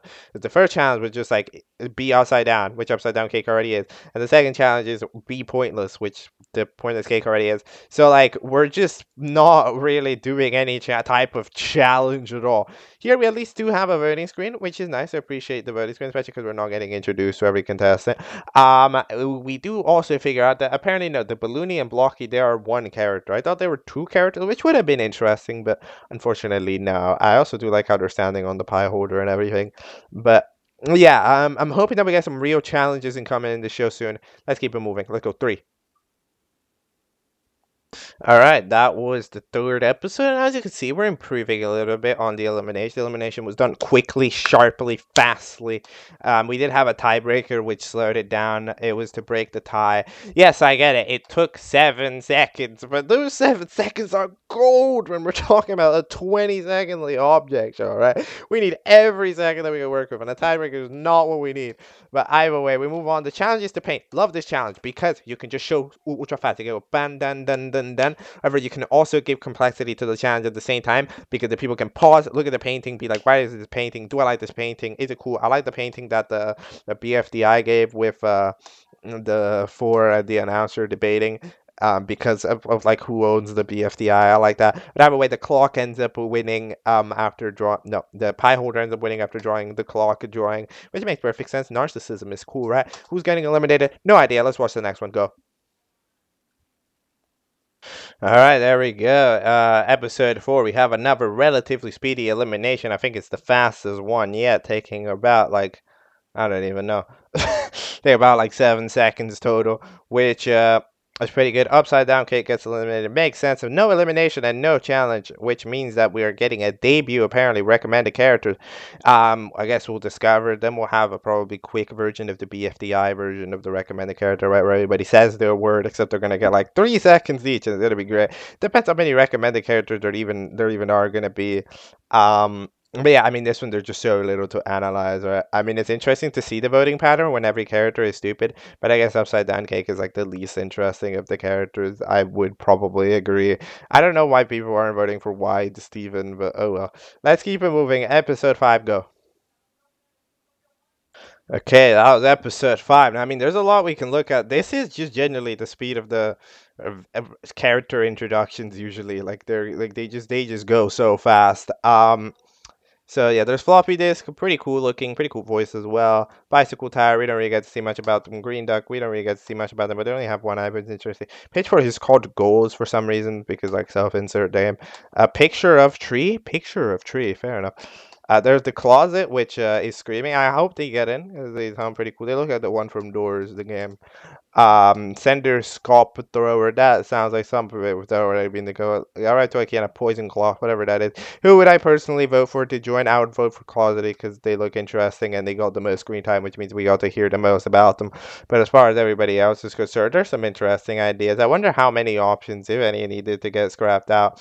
Yeah, I'm a fan. I mean, I don't mind these recommended characters. If they were not a fourth choice, I like them as decisions. I think they're pretty good. So good job. Let's keep it moving. Closet he got in. Closet he got in. Closet he got in. Let's go. Alright, celebration's over. Yeah, the vote. I don't really. I didn't catch how many votes they got in, but yeah, Floppy Disk was second. The Scooper was third. That makes perfect sense as far as the voting goes. Good job, viewers. Y'all made sense. Everybody's up for elimination. Who would get eliminated this time? Probably we're getting. I'm saying Wide Steven. I think it's time for Wide Steven to go. It's time to go. It's like the same voting screen as the other time as well. I don't really know. But yeah, I'm a fan of Closety joining. I guess we'll see how they'll represent Closety in actual challenges or challenges in heavy quotation mark. Got 20 seconds to work with. Okay, let's just keep it moving. Let's go. All right, episode 7 didn't even try to do a challenge. It was just like, yo, we'll do this one after.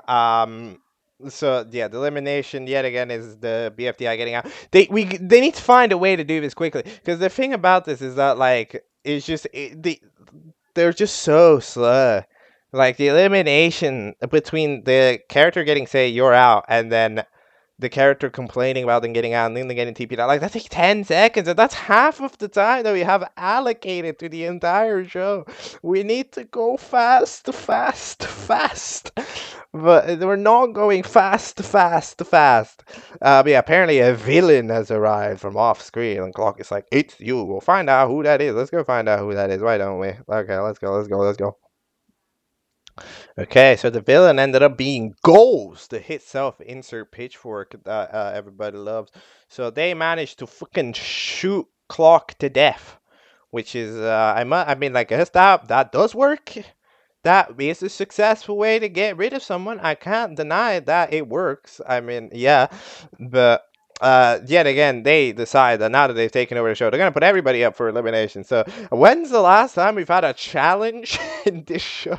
We haven't had a challenge in this show in like 50 hours or something. No, not 50 hours. Like, well, it's more like 50 seconds. In like 5 episodes of this, but since like the painting challenge, because it had their rejoin episode. Yeah, it's like 4 episodes in a row where either everybody's been up for elimination just forcefully, right? So it's like I don't know who's getting eliminated. The contestant count is dwindling. Nobody's getting the chance to show themselves. We're just voting based on nothing. Next.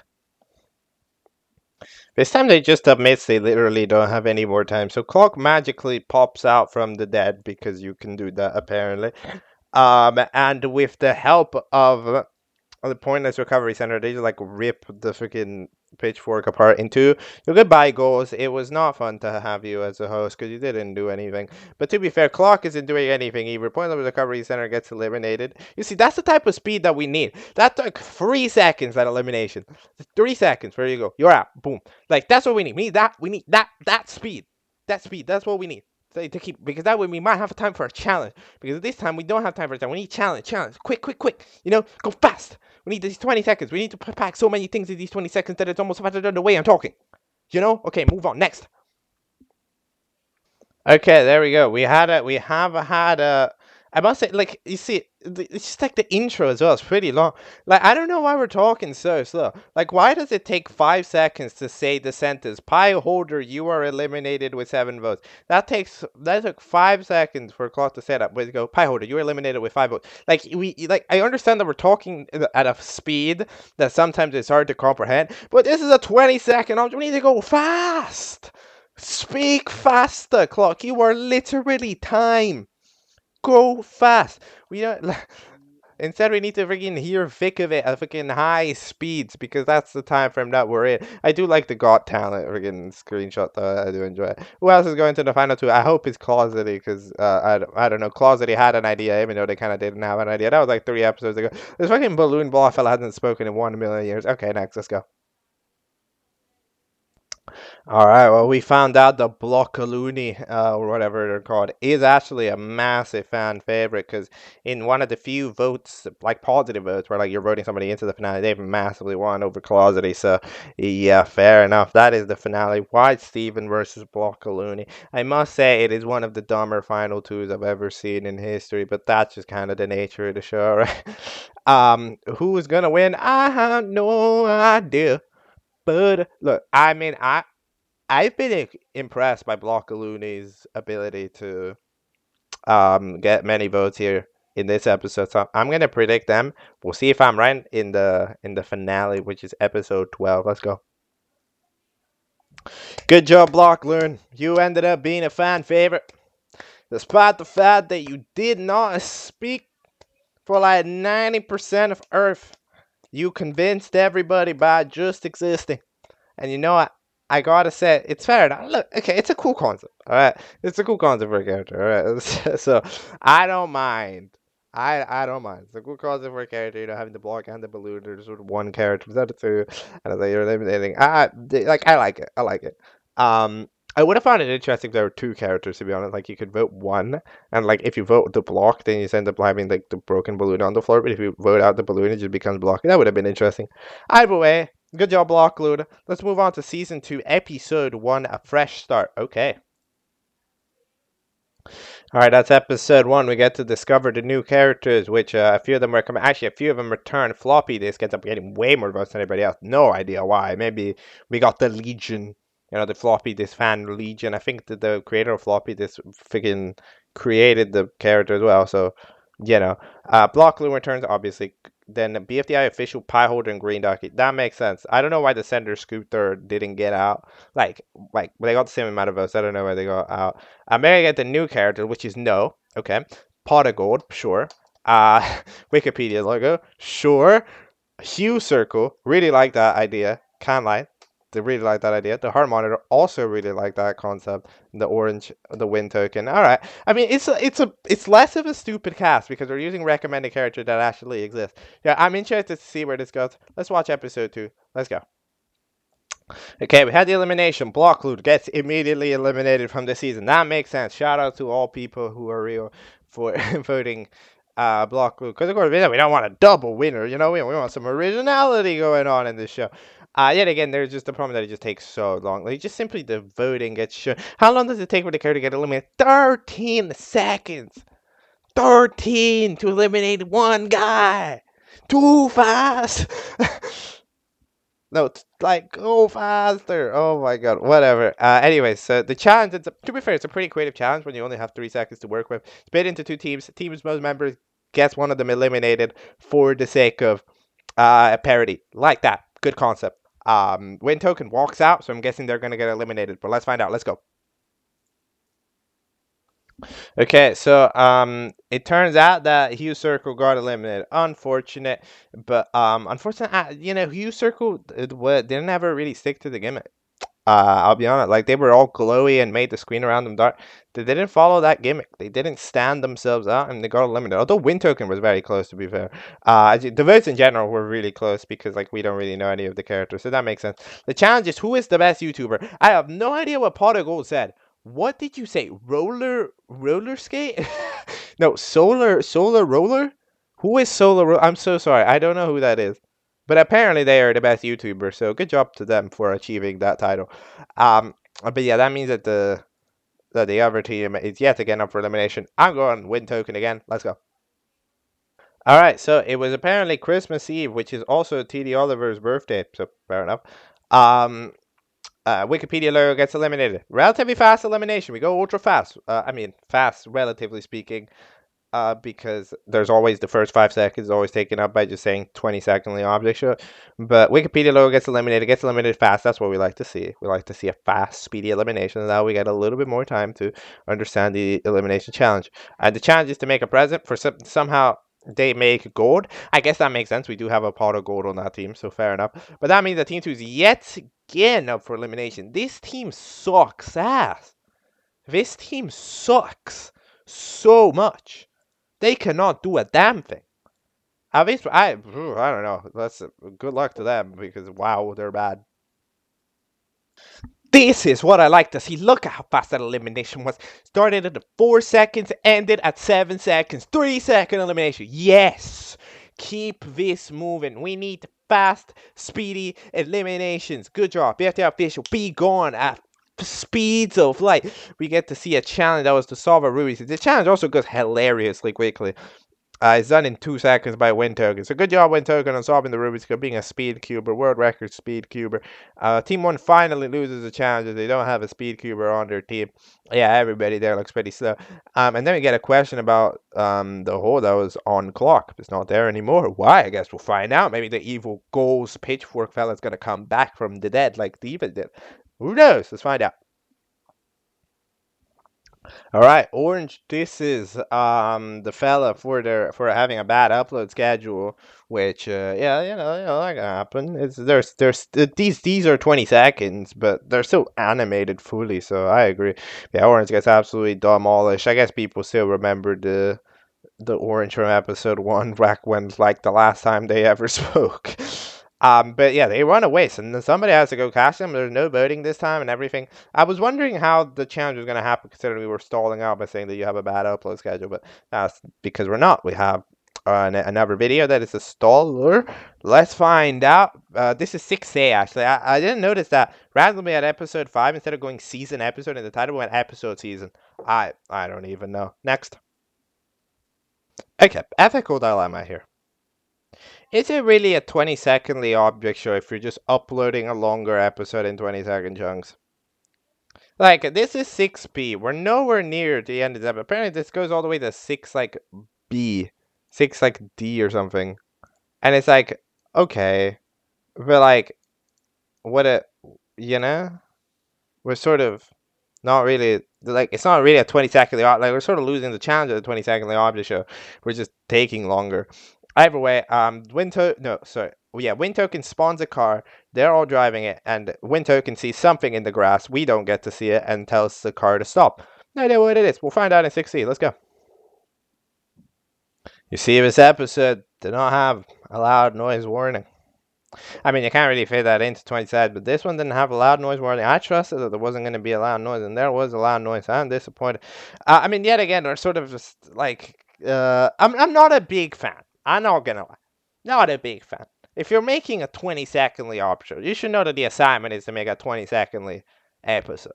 Right? Like, we're just doing a 2-minute episode, but split into, like, we're just doing a 1-minute episode, but split into 4 chunks of 20 seconds. You know? Like, what are we doing? But I do like the concept anyways. Then going to the portal, they go to real life, they go to whatever the hell that other place is and stuff. So, like, okay, I see it. It's just, Alright, move on. 60. What even happened in this episode? They just randomly find Orange and then drive back, and then they're safe. Even the other fellas try to stay there, but they say they ask a No to take him, and then No shows up and says no. Which, okay, fair enough. I mean, that's a fun joke. Yeah, eventually Orange gets taken and they win. So Team 1 has another elimination. Finally, another elimination. It's been like 4 million videos. What did I say? Nothing. Yeah, nothing really, to be honest. It's sort of, it's a relatively standard episode when you consider that this was pretty much stated. Like, it was pretty clear they were gonna win 6A. Whatever. Episode 7. Let's go.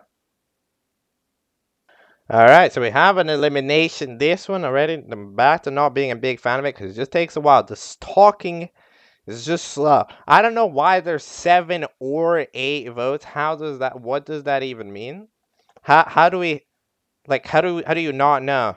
What's the other vote? Now I'm more curious about that than the show itself. How was there half a vote?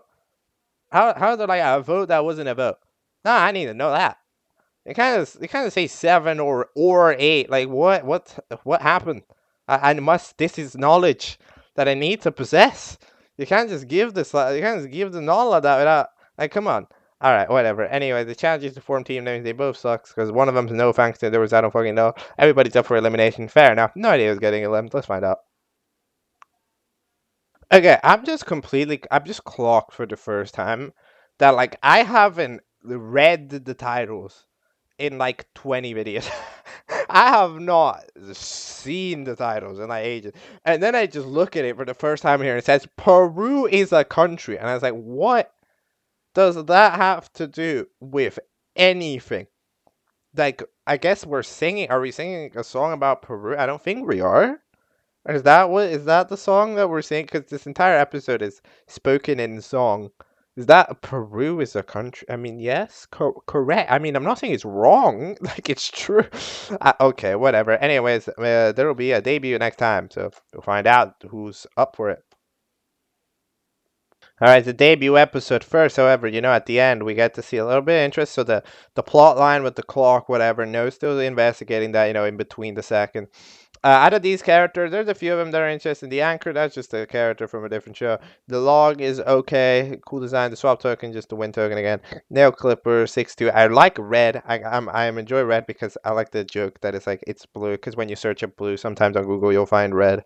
That was a common joke, so I like that. I like the red button. I'm probably predicting they're gonna get in because the joke is funny. The doorknob kind of bored. The cartoon is too loud. I'm guessing the red button's gonna get in, but I guess we'll find out.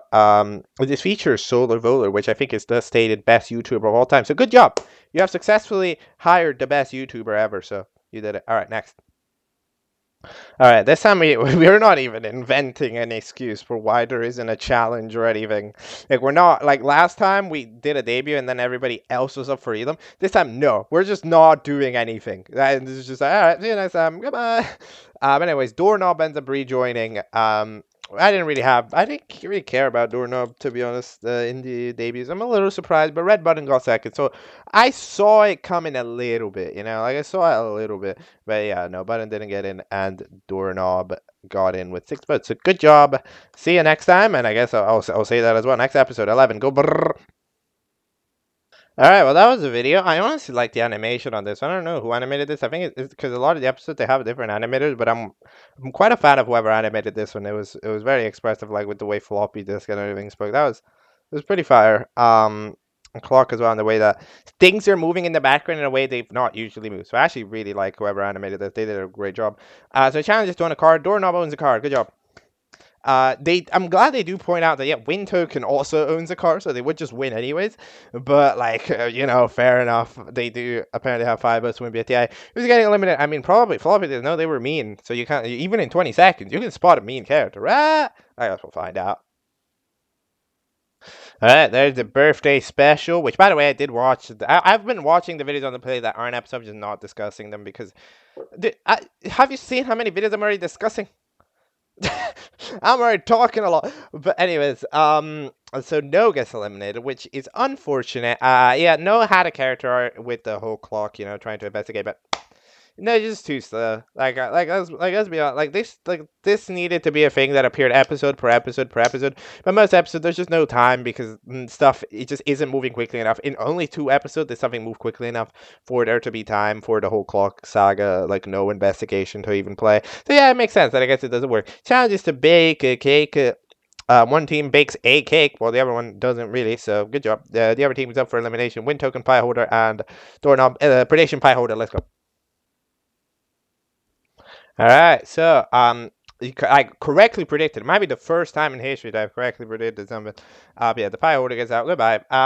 If you want to know, the reason why I predicted it is because the last voting screen was in black and white, and pie holder is the most screwed over by the black and white because it's just like a rectangle. So I usually was predicting. Yes, that's probably not the reason why people voted them, but in these types of shows where you get so little time to see the character, that voting screen itself is actually quite important. So yeah, the chances of being to get a kill in Fortnite, which win token does, I am gonna say, right, maybe floppy disk is more of an old school gamer, but you can play on floppy disk. So I'm just saying maybe floppy disk should have been able to do it, but I get the win token is a literal win token, so they're gonna win. Okay, sure, I understand. Oh wait, other team up for Elam, no idea who's getting out. Let's find out.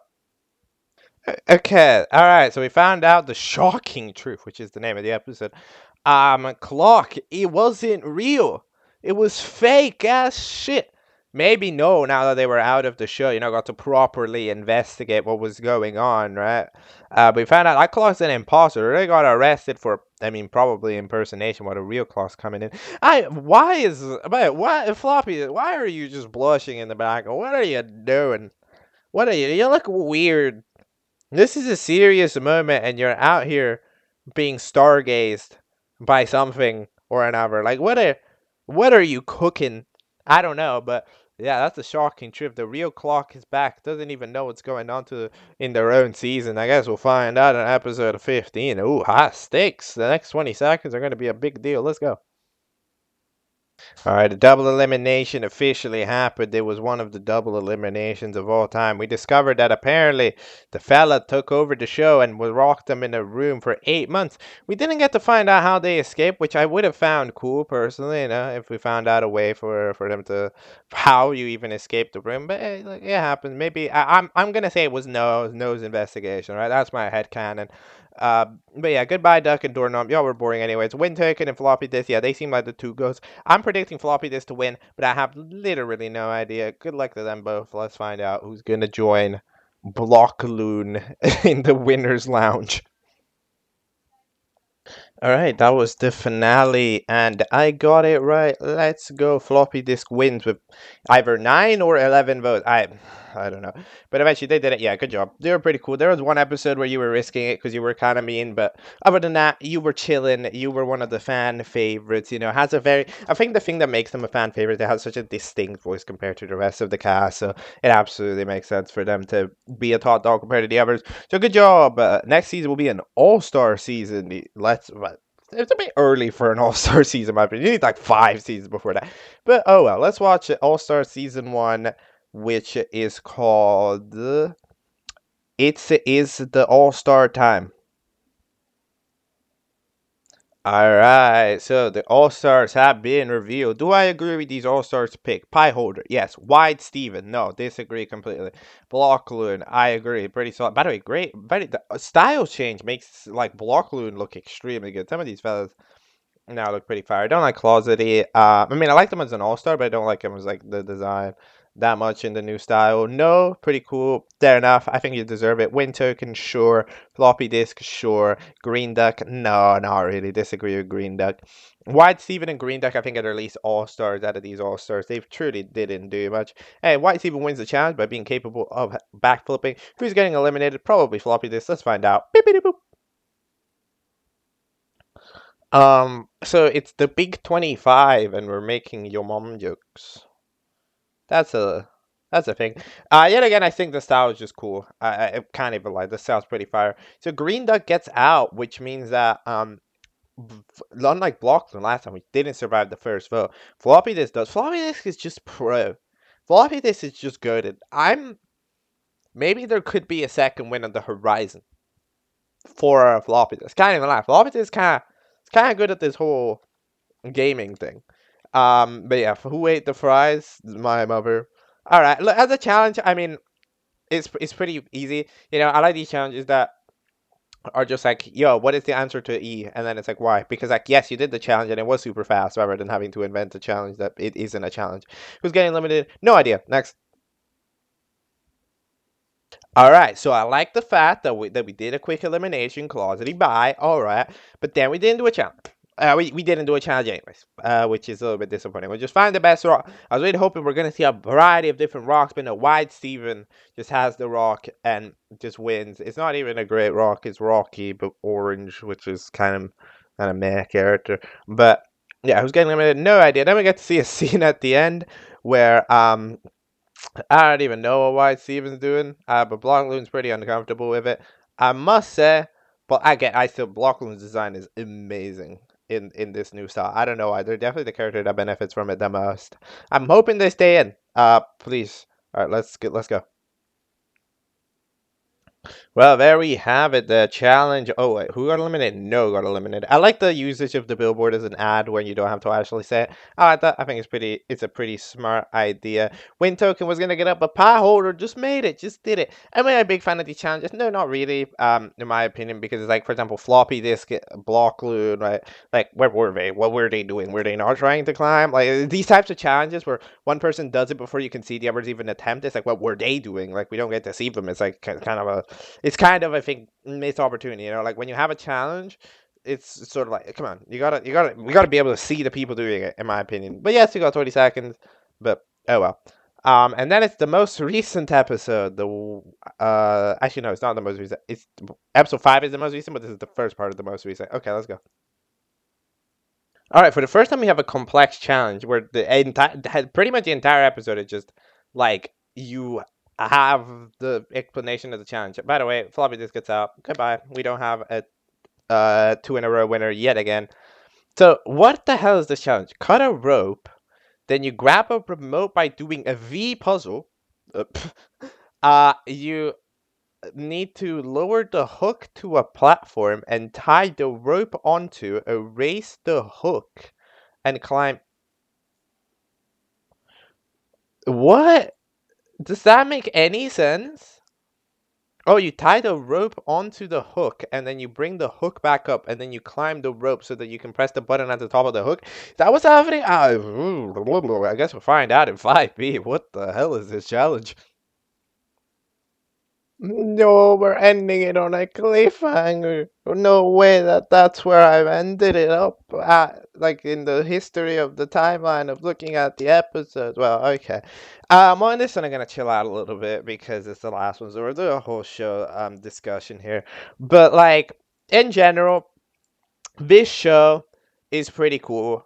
This challenge, I mean, there's really not much. They start to do the challenge, and the fellows are climbing up the road to be the first to press the button, which is currently Pie Holder, Block Loon, and Wind Token that are trying to get up there. We'll see who's going to make it in 5C. But in general, um, animationally, the show has 100% improved. Especially in this season. I really like the style of this season. But we've definitely improved from season 1, season 2, and I'm happy that like it's a bit less jokey. Like it is jokey in nature because it's a 20-second the Object show, right? But like we're taking things a little bit more for real, right? Instead of just going directly, okay, things are dumb because they're dumb, right? Like we're taking it a little bit more for real. We're keeping the jokey nature. So I definitely think that the show has improved within the time frame that it existed. I will probably okay. I'm not sure if I should say to take a look at the other episodes all in a batch. Like I just wait till this All Star season finishes and then I review it on one batch, or if I review the episodes as they release. I'll probably review them as they release roughly. I'll see. I mean, it depends how much other stuff I gotta watch. But in general, this was a cooler watch. I enjoyed it, to be honest. I gave very quick reviews, so I couldn't give my opinion, but it was enjoyable. It was fun. The 20 seconds, there was stuff happening in the 20 seconds. It was a nice little watch. It's fast, so a lot of people can watch it, and I definitely see why this does well because it's super fast and an interesting concept. Just have an object show that moves by that quickly. So good job, TDOliver. Keep doing what you are doing, and why the Steven? All right, and with that, we are officially going to be wrapping up our Omega episode here. I call an Omega episode an episode that is at least 2 hours in length because it's the length of 2 episodes. Like it's way longer than it should be. However, I think there's a good reason for it. I mean, look at how many things we watch, which includes like a half-hour episode at the start and everything, and a lot of long stuff, right? So my voice is dying. Oh no. So in general, it's like, yeah, I think that it's all cool, but I think this episode probably gonna release late. Either way, Lockvasion, I'll see what I'm gonna do with that tomorrow, depending on my availability and all that stuff. However, yeah, with that, see y'all next time for more Object Catchup, because for now, we're all cut up with a lot of stuff. Good. Oh my god. Goodbye.